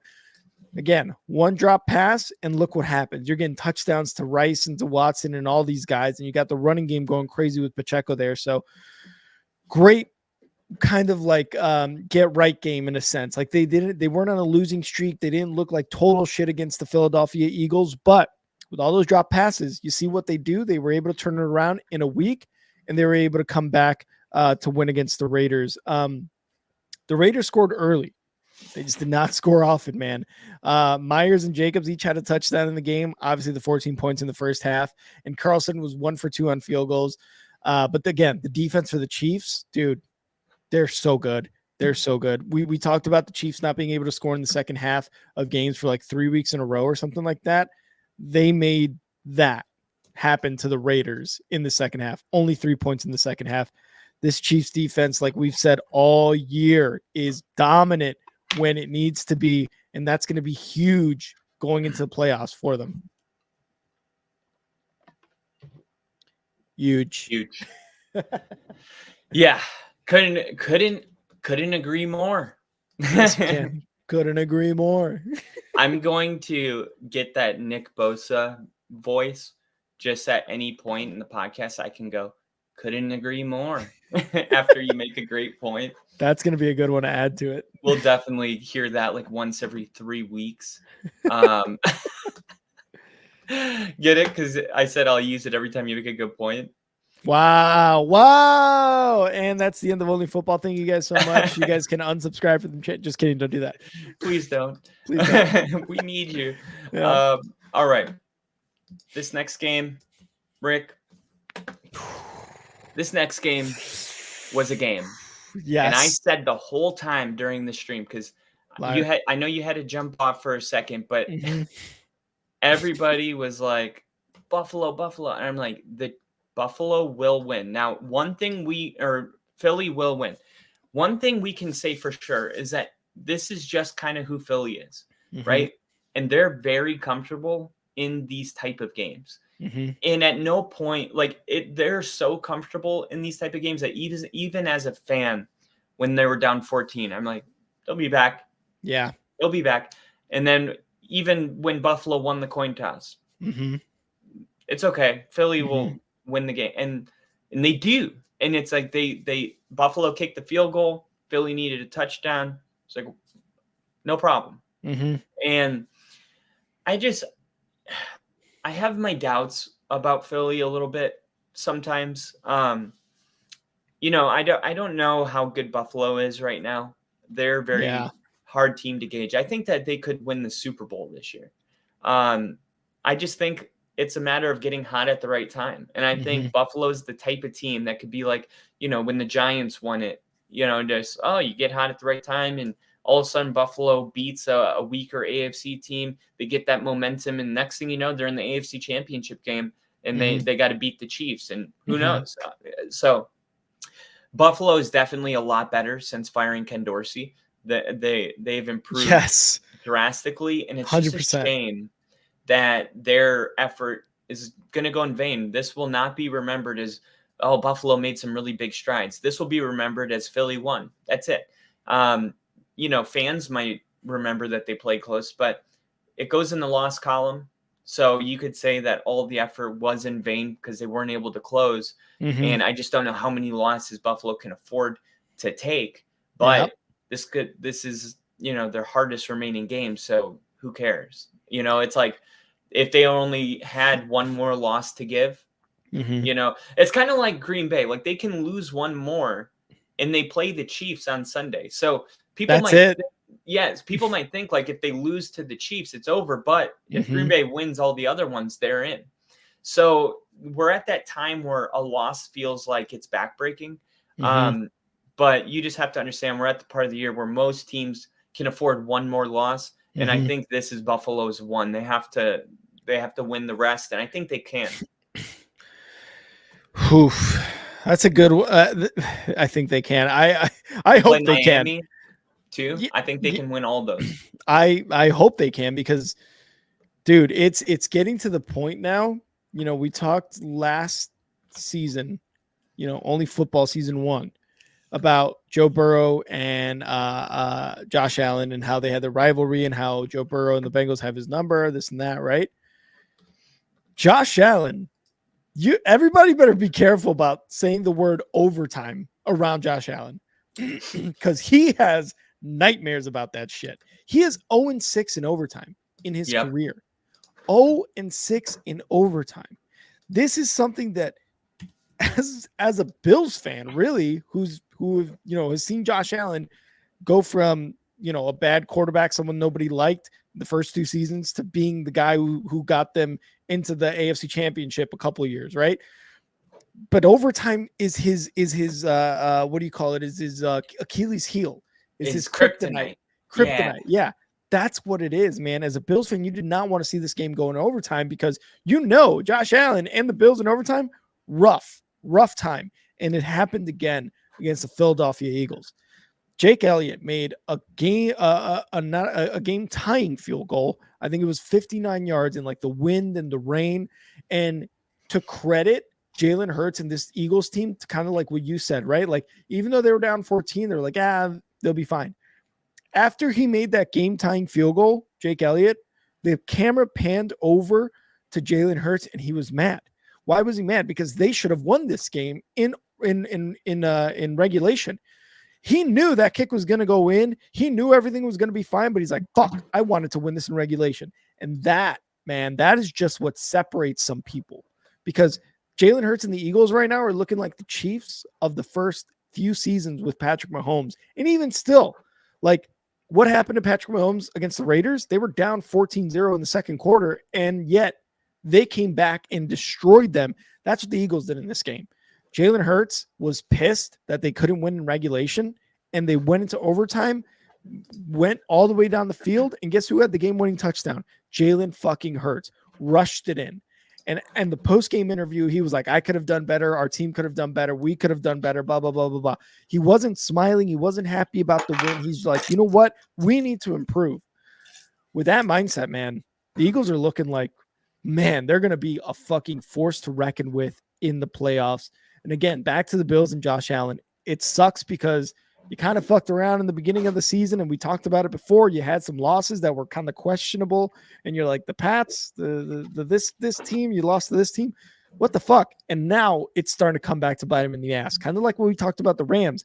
Those wins they got early in the season, as not impressive as they were, they are coming back to be a plus, a pro into where they're at in the season now. What the Bills did earlier in the season is coming to bite them in the ass this week, today, as we speak, because like you said, if the Bills can win out, that's kind of their only option to get into the playoffs. And I can only hope they win because I love seeing Josh Allen and the Bills in the playoffs because they always have memorable games. But if they don't, man, it's going to be a very, very, very tough scene in Buffalo, especially with how Stephon Diggs has been the last couple of years. It might get ugly real quick if they can't win. Yeah, and I mentioned this before about how when there's like a contagiousness to success, Jordan Love's performance, Aaron Rodgers taking over for Brett Favre, Jimmy G coming in for Tom Brady, the receivers for Peyton Manning. This offensive line for Philly is the best offensive line in the NFL. Bill said it last week. It's not even close. All right. Yeah. So when Lane Johnson went down, this was a huge blow to Philly. Yeah. Huge. Yeah. So Jack Driscoll started for the Eagles at right tackle in place of Lane Johnson. Listen to this. He allowed 4 pressures on 39 pass block snaps, 10.3% pressure rate, after allowing 4 pressures on 14 pass blocking snaps in the first half. Driscoll did not allow a pressure on 26 pass blocking snaps after halftime. That is just a player. That's called depth, children. Yeah. That's called depth. Children. That is, I feel like a teacher. This is the definition of depth. when a guy comes off the bench and he has a day that looks like he's going to end up getting a contract maybe somewhere else. I don't know if he's under contract, but he good enough to start. What a great performance from him, and being around that offensive line. I would expect that almost at every position. I mean, but he went a little above and beyond. Josh Allen has thrown an interception 8 consecutive games, which is currently the longest streak of his entire career. So things not so great in that department. Josh Allen needs to understand that he is making the game harder on him. We talk about how Denver doesn't need to do much to win, but no interceptions. Josh Allen doesn't throw that pick against the Eagles, the Bills probably win. And Josh Allen had a great game. He had a great game. And it just sucks that if he could just eliminate that one thing about his game, they'd probably win, I would say 60% more of their games that they lost. And maybe in overtime. And maybe even in overtime. So it's a bummer, but we'll see if that streak can get broken. Obviously, one that Josh Allen wants to be broken. Sunday Night Football, the Baltimore Ravens went and played the Los Angeles Chargers. We streamed the game here. The Ravens didn't look great.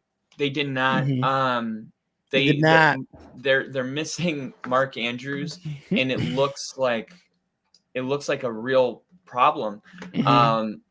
It was their first game without Mark Andrews, and they struggled. They struggled a lot.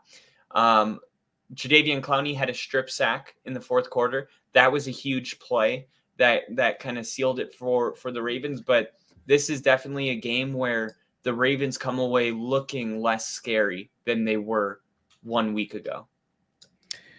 Yeah, this one, we talked about how the offense, again, you said you talked about Mark Andrews looking a little weird, and this offense, while it was efficient and productive, it just sometimes it seemed like, who's going to be the number one guy here? Is it going to be OBJ? Because we've barely heard his name the last 3 weeks, right? He's barely kind of emerging this season. Or is it going to be Isaiah Likely? Is it going to be Rashad Bateman? Is it going to be what's his name? The rookie Zay Flowers? Or is Lamar Jackson going to have to put this team on his back again and rush, for all the yards on the offense?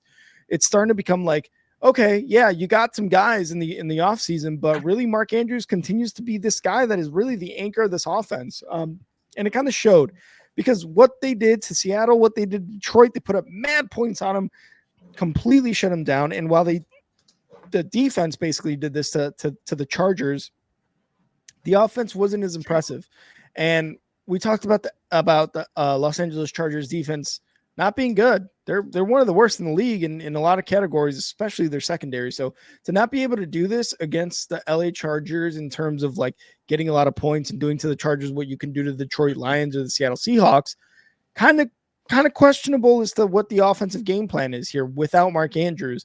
But you can also point to the fact that the competition in the AFC is a lot better than in the NFC. Again, couple options here, right? For the Ravens. Regardless, they come out with a win. LA Chargers. For the second straight week, Keenan Allen, Austin Eckler, and a flurry of other guys let Justin Herbert down on the offense. The defense, for the most part, and what they've done this season, not a bad job. But my God, the offensive weapons, the guys who are supposed to make this offense just look amazing, just shit the bed once again for Justin Herbert. It is rough to see what Justin Herbert has to work with when you talk. We're not talking about Marquez Valdez-Scantling or Watson or these random other people on the Chiefs. We're talking about Keenan Allen, Austin Eckler, Johnston, who was a first round pick. Like, we're talking about big names here for the Chargers, and they're still letting him down, man. It's sad to see that. They were able to get to on the defensive side for the Chargers, at least they were able to get to pressure Lamar Jackson. They sacked him, I think, 2 or 3 times. So again, the defense was able to do what the defense needed to do. It's just the offense is just continually letting them down. And I just don't know what to say about the Chargers. Baltimore comes out with a dub, but the Chargers, dude, new coaching staff, but also like the coaching staff isn't responsible for the drops and the fumbles that Austin Eckler and these guys are doing on the offense.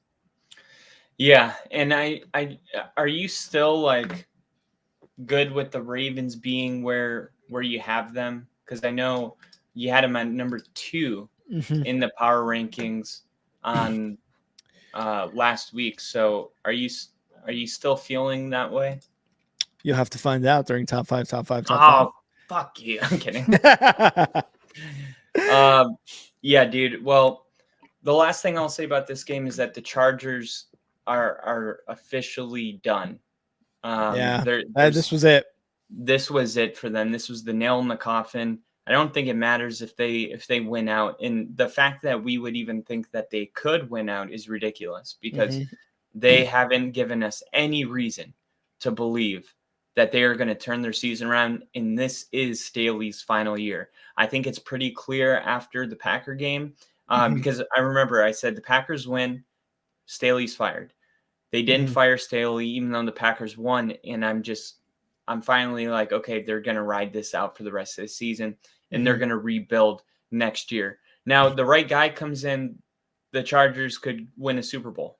They really could. If the right guy comes in, there's way too much talent on this team. But for some reason, Chargers organization's deciding to just stick it out with Staley. I don't know what you feel like you owe him. It's like he's already had multiple seasons of disappointment. So I don't know. I don't know if you're a Chargers fan. Like, I don't know how you get yourself to what, because it's one thing to know you have a shitty team and lose.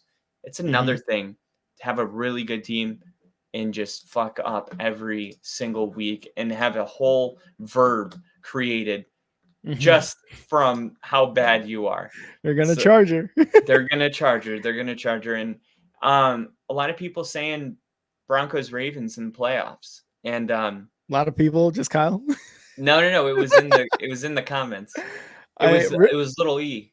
Okay. I love it. I just want to end. You know what that would mean. It would mean craziness. It would mean craziness for Kyle. And real quick, just to wrap up this game, I want to end off with this. We got to bring this group together and do it consistently, okay? And that's where it's at. So you can stop asking that question, okay? I'm going to be calling the defenses, okay? So we're clear. So you don't have to ask that again. So who's calling defense? I have no idea. Nobody does. But it's provocative. People love it. Gets the people going. All right, Kyle. Well, that was our week 12 recap. Hopefully you guys enjoyed it. Thank you guys for all you guys in the comments for being patient and commenting. You know, we try to kind of go through these games as quickly as possible to not run too long. And we appreciate your comments as well. But let's move on to our running back of the week.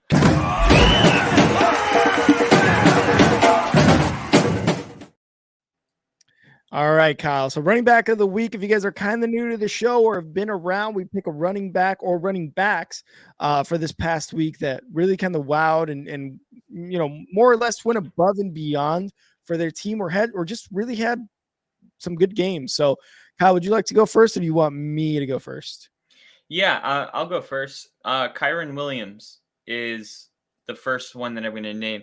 A big part of the Rams dominating was Kyren Williams having the kind of game that he had. He had 38 fantasy points for you guys that play fantasy. It is absolutely insane. 143 yards on the ground, 16 carries. 143 divided by 16, 8.9 yards a carry. Just completely dominated the game, and it didn't stop there. He was targeted 6 times, 6 receptions. He caught every single target. Almost added an extra 100 yards. He had 61 yards receiving. Damn. And why don't we just throw in not 1, but 2 tugs on top of that? 2 receiving touchdowns for Kyren Williams. Clearly, FedEx's ground player of the week is going to be Kyren Williams. 100%. And he earned it. 100%. My running back of the week is going to go to Bijan Robinson of the Falcons. They came away with the dub against the no longer division leading New Orleans Saints. He had 91 rush yards, 1 touchdown, and he also hauled in a couple of passes for 32 receiving yards and a touchdown. So Bijan Robinson, the focus of the offense for the Falcons in this game against a division opponent, which shouldn't be like a wow stat. It should be like, yeah, Bijan Robinson is a fucking stud. So keep doing that. Yeah. And speaking of keep doing that, I got the number 1 running back in the NFL, and I'm going to continue to shout him out. Christian McCaffrey is better than every running back in the NFL, and I don't think it's particularly close. I don't think there's a close second. I know Derrick Henry's good. I know Jonathan Taylor's good. I know there's a lot of good backs in the league.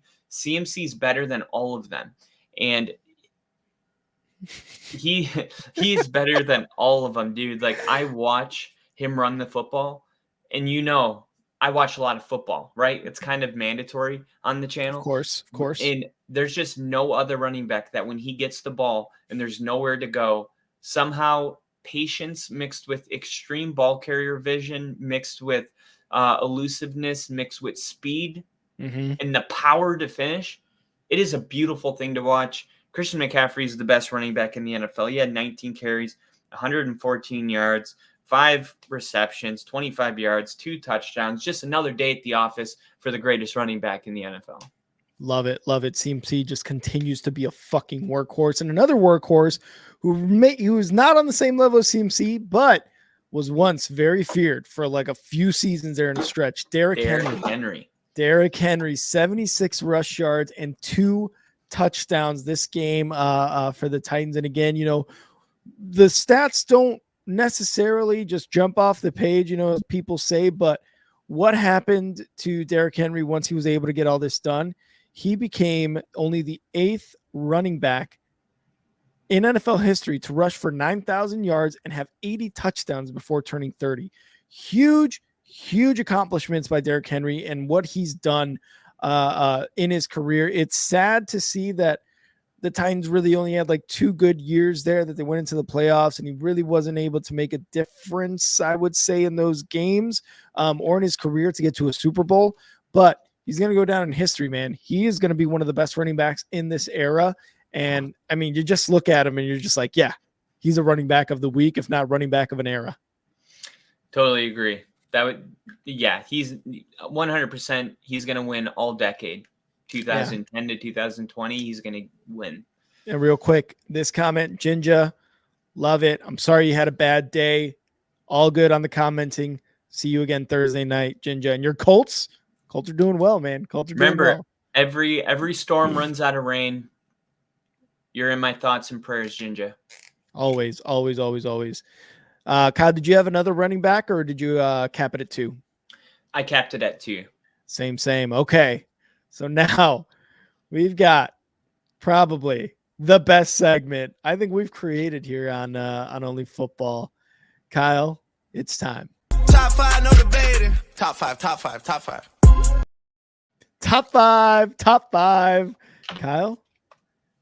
top 5. We're going to talk about our top 5 teams in the NFL right now. It's always a great time, always a great discussion with Kyle and I. So let's kick it off. I believe I started last week, Kyle.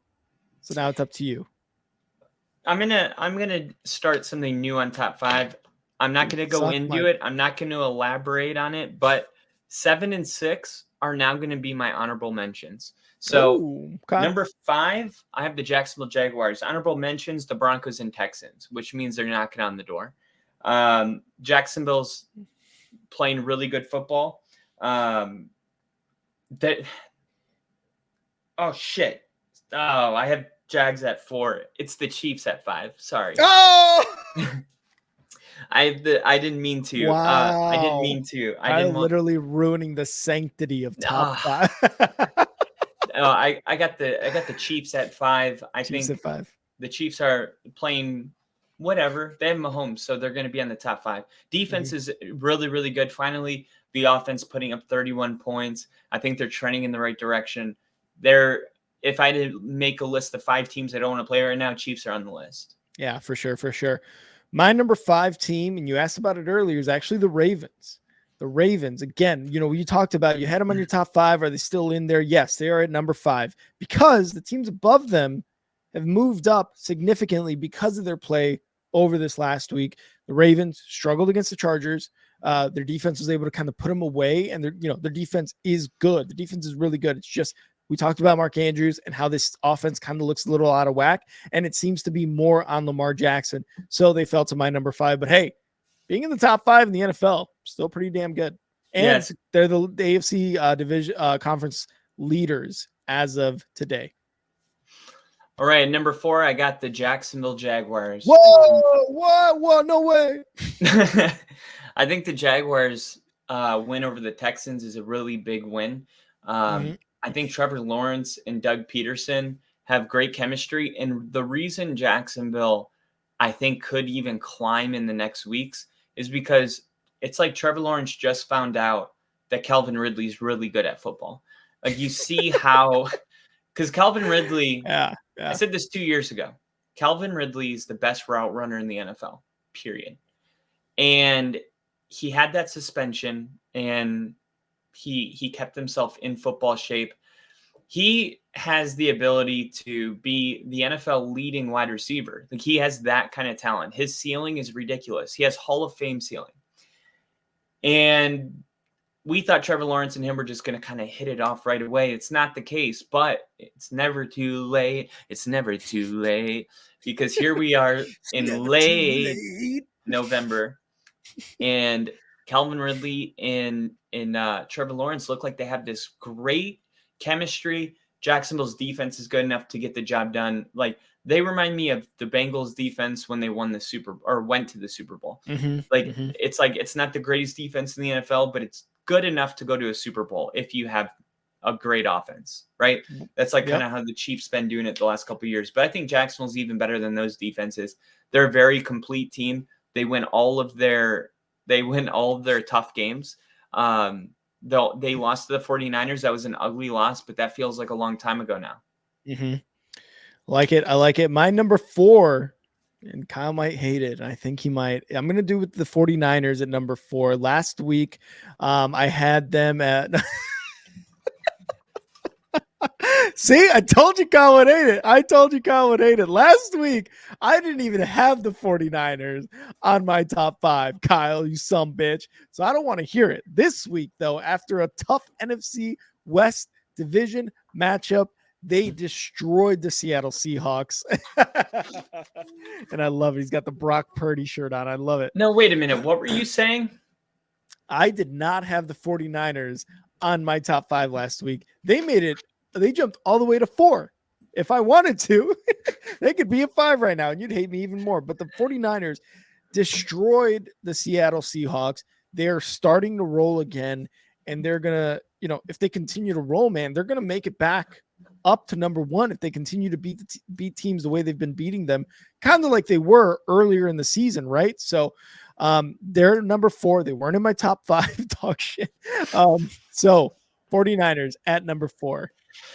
Oh God, that's definitely the worst. Like, in the history of the show, that is your worst take. I don't want to hear it, dude. I said the Steelers are going to win the division last year. This is maybe worse. because we'll let the people decide. I don't know. We'll let Maybe the you guys viewers. got the 49ers at 4. Maybe I'm really high on them, but You are. I Number wish 3. I was high on pot and news. At number 3, I got the Eagles. I thought the Eagles, like I'm really happy that they're comfortable winning games the way they are, but it's not ideal and it's a little bit concerning. Now they should have been the way the first half went. They're lucky they were only down what they were down. They should have been down a lot more. Yeah, they were able to come back and play hero and go to overtime. It's like, if you're going to be 1 or 2, you got to just be better. Now I know Buffalo's played a really good game.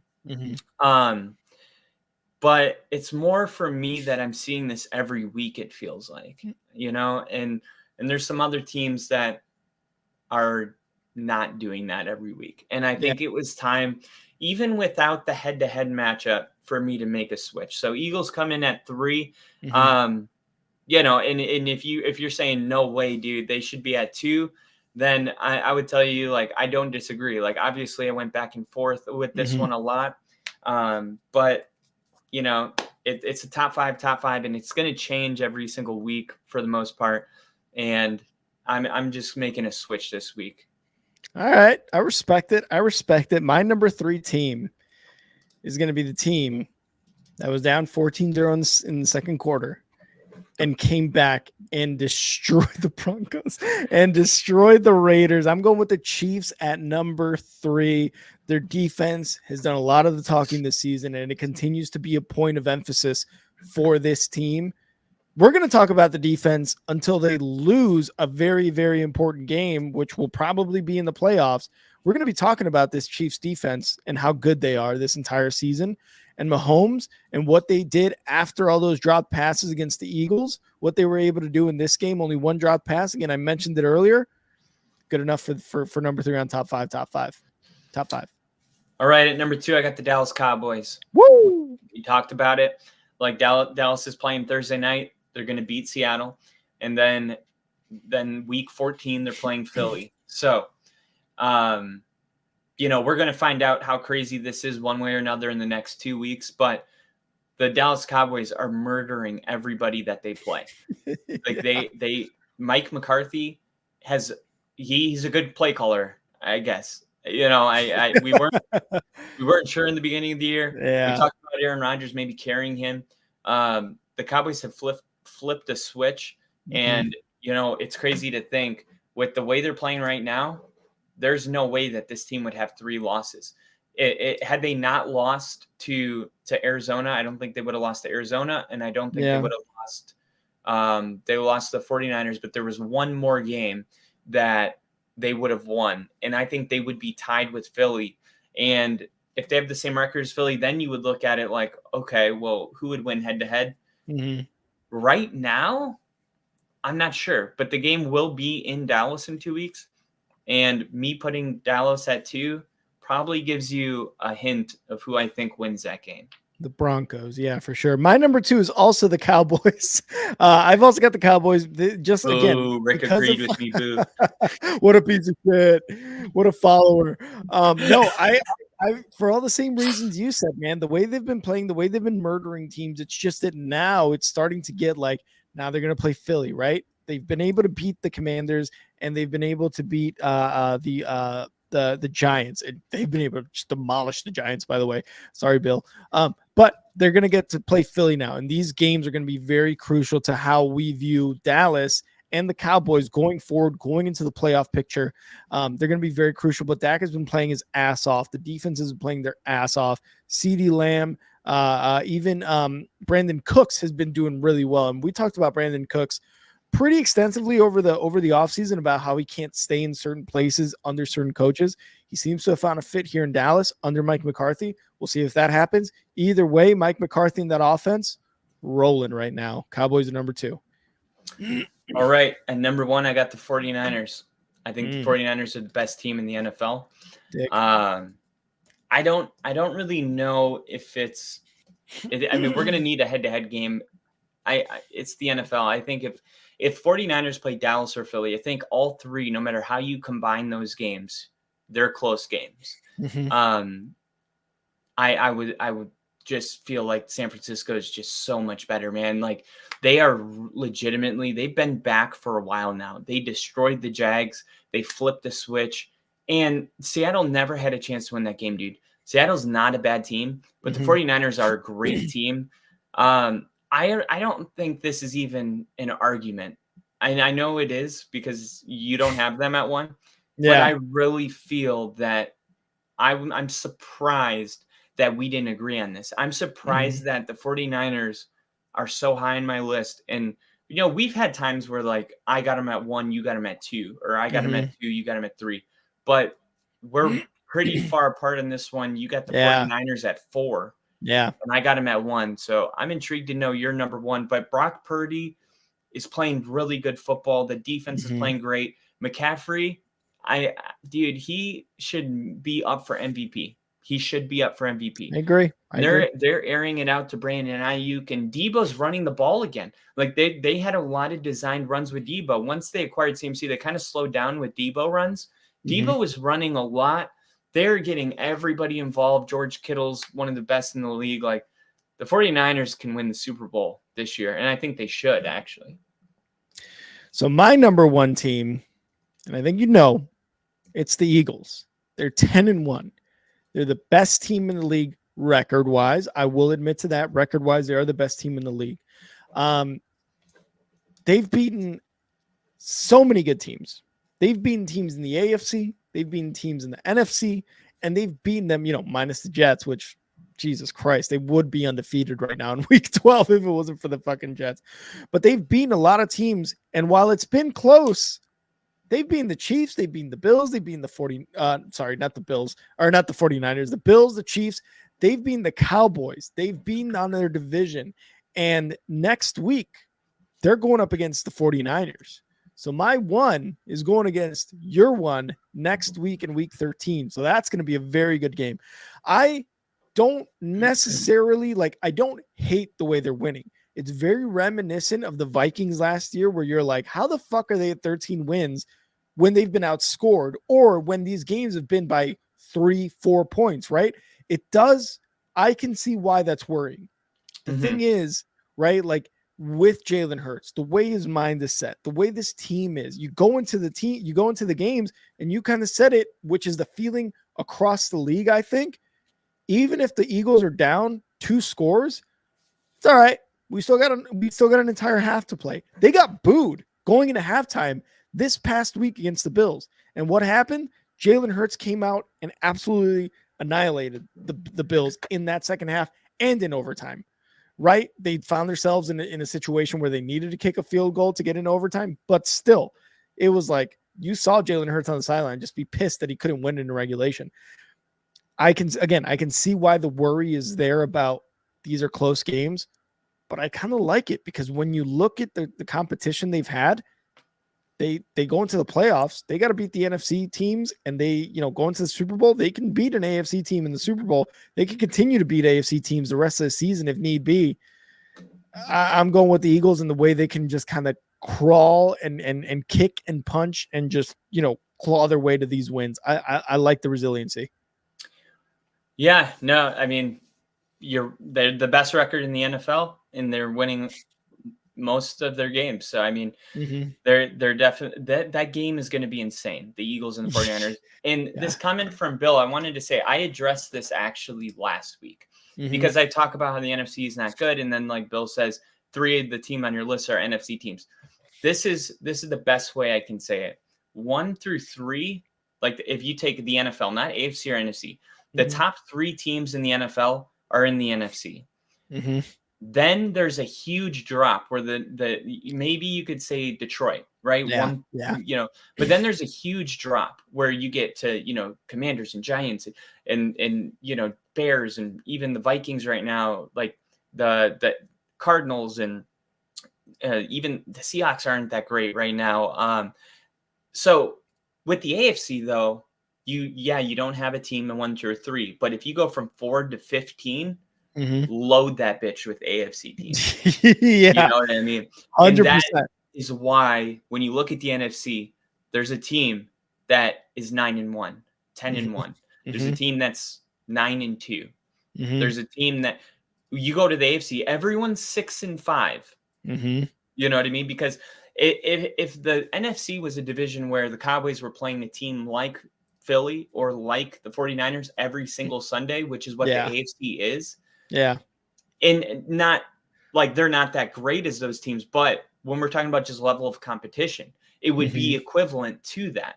So you got, the Steelers playing the Browns. You got the Browns playing the Broncos. The Broncos playing the Texans, and the Texans playing. Competition is ridiculous. The competition's ridiculous. So yes, the best 3 teams in the NFL are in the NFC. However, the AFC is 4 times more challenging. Now, if you're talking about winning the Super Bowl, maybe, or getting to the Super Bowl, you can make a realistic argument that's harder for a team in the NFC that's not named the Cowboys, 49ers, or Eagles to make the Super Bowl, where in the AFC it looks like anybody could rise up and get it. So anybody could really get it in the AFC, but there's just so many teams that we don't like. The amount of teams in the AFC that could do it is a lot longer list than the NFC. Yep, and you heard it here first. Kyle quoted, "Anybody could get it." So anybody could get it. Anybody could get it. So what you're saying is the AFC is all mid. Got it. No, they're all great. They're all good. They're all 90 overalls. Right? Yeah, they are all 90 overalls. Yeah, really, when it gets to it, and thank you for that comment, Bill, because it does kind of like get weird when we do talk about it, and we're like, well, yeah, the NFC, blah blah blah blah blah. Oh, by the way, top 3 teams of our top 5 NFC teams. No, and that's exactly what Kyle said is correctly. Like 1 through 3, like those top 5s, 3 of those are NFC teams, and you still got the Jags there for me. That 6th, 7th team that is still loaded, really, when you look at it with AFC teams. But after that, it's like Broncos, it's like fucking Colts, it's Steelers, it's Brown, it's all Ravens, it's all these teams, and you're just like, okay, well, when's the next time an NFC team is gonna get? Oh, not till 15. Okay, you know what I mean? Because we got Arizona Cardinals, we've got the Panthers, we've got the Bears, we've got the Giants. Sorry, Bill. Those are the worst teams in the NFL right now. Commanders, all NFC teams. So when you're top heavy, you're going to be bottom heavy for the NFC. Even in the Broncos 1-5 start, they're undefeated against NFC opponents. Yeah. During the 1-5 start. That, I mean, you look at conference records, look at AFC versus NFC head-to-head matchups. AFC is winning all of their games against the NFC. Besides those 3 teams, the AFC is better than whatever the NFC has. Right, a lot of it. And Bill's saying, I'm just having fun, guys. And you're absolutely right. It is fun, but it's also like a really good point to make during these debates. Though. Exactly. It's a great point to bring up because, again, we look like hypocrites. Yeah, we look like hypocrites. You're right, 100%. But when your bottom heavy teams and the worst teams in the league are the Panthers, the Giants, the Bears, the Commanders, Don't forget about the Patriots, though. No, the Patriots are down there, and they're like Patriots are our AFC's. Giants or not Giants, Cardinals, or Panthers. There are Panthers. There are Panthers, the Patriots. But even when you look at the AFC playoff picture, they're the only team like out of it. Like everybody else, like that whole entire AFC North is in it, right? The AFC West, you could make a case that the Chargers are the worst team. Then the Raiders probably out of it, but then Broncos, Chiefs, the AFC South. You got the Colts, the Texans, and the Jags all playing really good football right now. And who's the Titans are out of it, but still 3 of 4 in that division. And then you go AFC East, you got Buffalo and Miami, and the Jets and Jets and Patriots are the only 2 out of it. So even in the worst division, 50% of the teams are playoff teams. You know what I mean? The AFC West or the AFC East. At this point in the season, you could say those are the 2 worst AFC divisions, and they still have 50% of the teams fighting for the playoffs or in the playoffs. So the way I look at it is like the AFC is going to be a pain in the ass to get out of. But on the bright side, anybody can rise up and take it. It's anybody's to have. Who wants to be great? We have a ton of really good. Who's going to rise up and become great? And, you know, the AFC has just definitely gone through some tests, gone through some trials. All right, thank you guys. This is our top five. Top five, no debating. Top five. And now, let's end it off, Kyle, with little. What are those? Unlimited chives with Kyle. All right, I got two things. The Dolphins expected to sign pass rusher Jason Pierre-Paul off the Saints practice squad. Mr. Eight Fingers? Mr. Eight Fingers? I think so. I think he blew one or two off during a July 4th firework accident. No, you're right. I just pretended I didn't know, so you'd have to say it.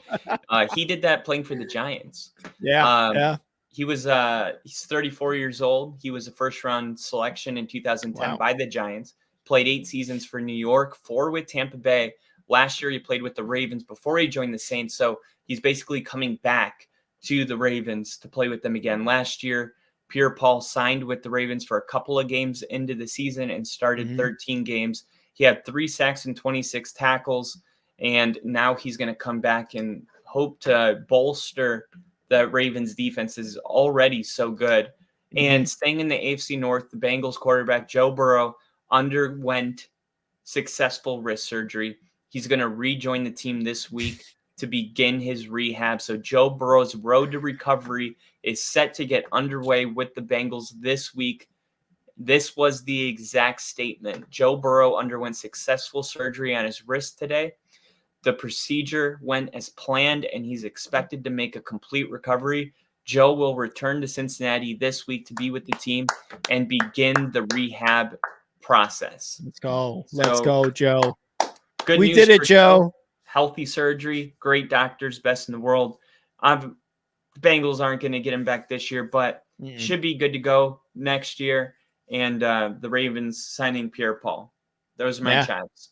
And, you know, for Joe Burrow, sometimes, you know, it's just that We've definitely gone through some tests, gone through some trials. He's got to go through this. He's got to go through a year where he doesn't get to play. And thank you guys, everyone who tuned in today. Don't ever believe the top 5 ticker. Don't ever believe it. The Broncos have never been my number one. They've been number one in my heart, but they have never been number one on my every time rankings. I ask Rick if he's gonna put Denver in his top 5, he's We got to bring this group together and do it consistently, okay? And that's where it's at. So you can stop asking that question, okay? Stop asking that question. That's okay? that's us. I love what it. does Denver really need to do to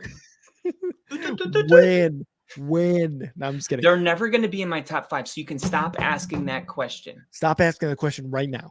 Okay, it's me. Thank you guys so much, Tyler, Crafty, Bill, always, Jinja, watching from afar, watching from in the cut, E-Dub. If Denver wins by 14 against Houston, are they in your top 5 next week? That's all I need to know. They are in my top 12. What the hell? How are they still down there? They beat all the playoff teams. Real quick, I just want to highlight this comment by Bill. Love the new countdown screen. No crazy loud music. All the other guys try and use and blow my speakers out. Again, this was a collaborative effort between Kyle and I to kind of do something like that. But Kyle, again, give credit to Kyle because he's the one who actually put it all together and made it look outstanding. And, you know, as we move forward with Only Football and our new layout, our new show, our new production, everything, we're going to be updating the intro as well. So again, stick out for that. Watch out for that. Yeah, we talked about having a new intro for every season. Every of season. Only Football. So you guys are going to love that, man. This channel, it's so cool to watch it evolve into what it's becoming and enjoy the road, because a lot of people always think, oh, when I get 500 subscribers, I'll be happy. When I monetize, I'll be happy. When I get to 1,000. In every stage, sometimes you look back and you go, this was the best time. It was stress-free. We had our people in the chat. We didn't have to monitor for crazy spam or bots. Or, which we have done, but no, for sure. So it's nice to just appreciate where we're at as a channel right now. So so like Kyle said, look forward to that because we're gonna be, this is season 2 of Only Football. We never really got season 1 ends here and season 2 begins here, but we're gonna start doing that. And you guys are gonna see when exactly that change starts to take effect. And again, you're gonna see a lot of new changes, and just wanted to highlight that comment by Bill, and we appreciate you guys, kind of highlighting the hard work we've put into this channel and what we've been able to give you guys in return for commenting, viewing, sharing, liking, and talking with us on X or here on YouTube, even on Twitch, right? So we appreciate you guys for being in the streams and letting us know what you guys think of every segment, of every little change that we have here. Cheers. I'm going to cheers my water to you guys. So again, thank you guys. And hopefully we brought you another awesome stream here as we end our week 12 recap. Remember, don't believe the ticker of the top five. Believe Kyle, it. you're a bastard. Kyle, you're a bastard. Every time we get off this show, Rick sends me, he's like, haha, I tricked everyone again to thinking Denver's not in my top 5. And I'm like, yeah, dude, I'm going to tell them. I'm going to screenshot your Broncos best team in the league. And I am going to punch Kyle in the face just for you guys. Thank you again, Bill. Good night, everyone. Good show, guys. Kyle, it's always a pleasure. And remember, you guys can follow us on X. You can follow us at OnlyFootballKR. That is the Only Football Twitter page, X page, whatever you want to call it. You can follow me at And Now Rick. At the very top of the screen, you can see it. Kyle, where can they follow you? Sorry, that way. You can follow me at FTBLONLYPODCSTCAST. And yeah, please do. Yeah. All right, guys. Thank you again so much for tuning in. And we will see you guys on Thursday. Kyle, Thursday Night Football, baby. See ya. See ya.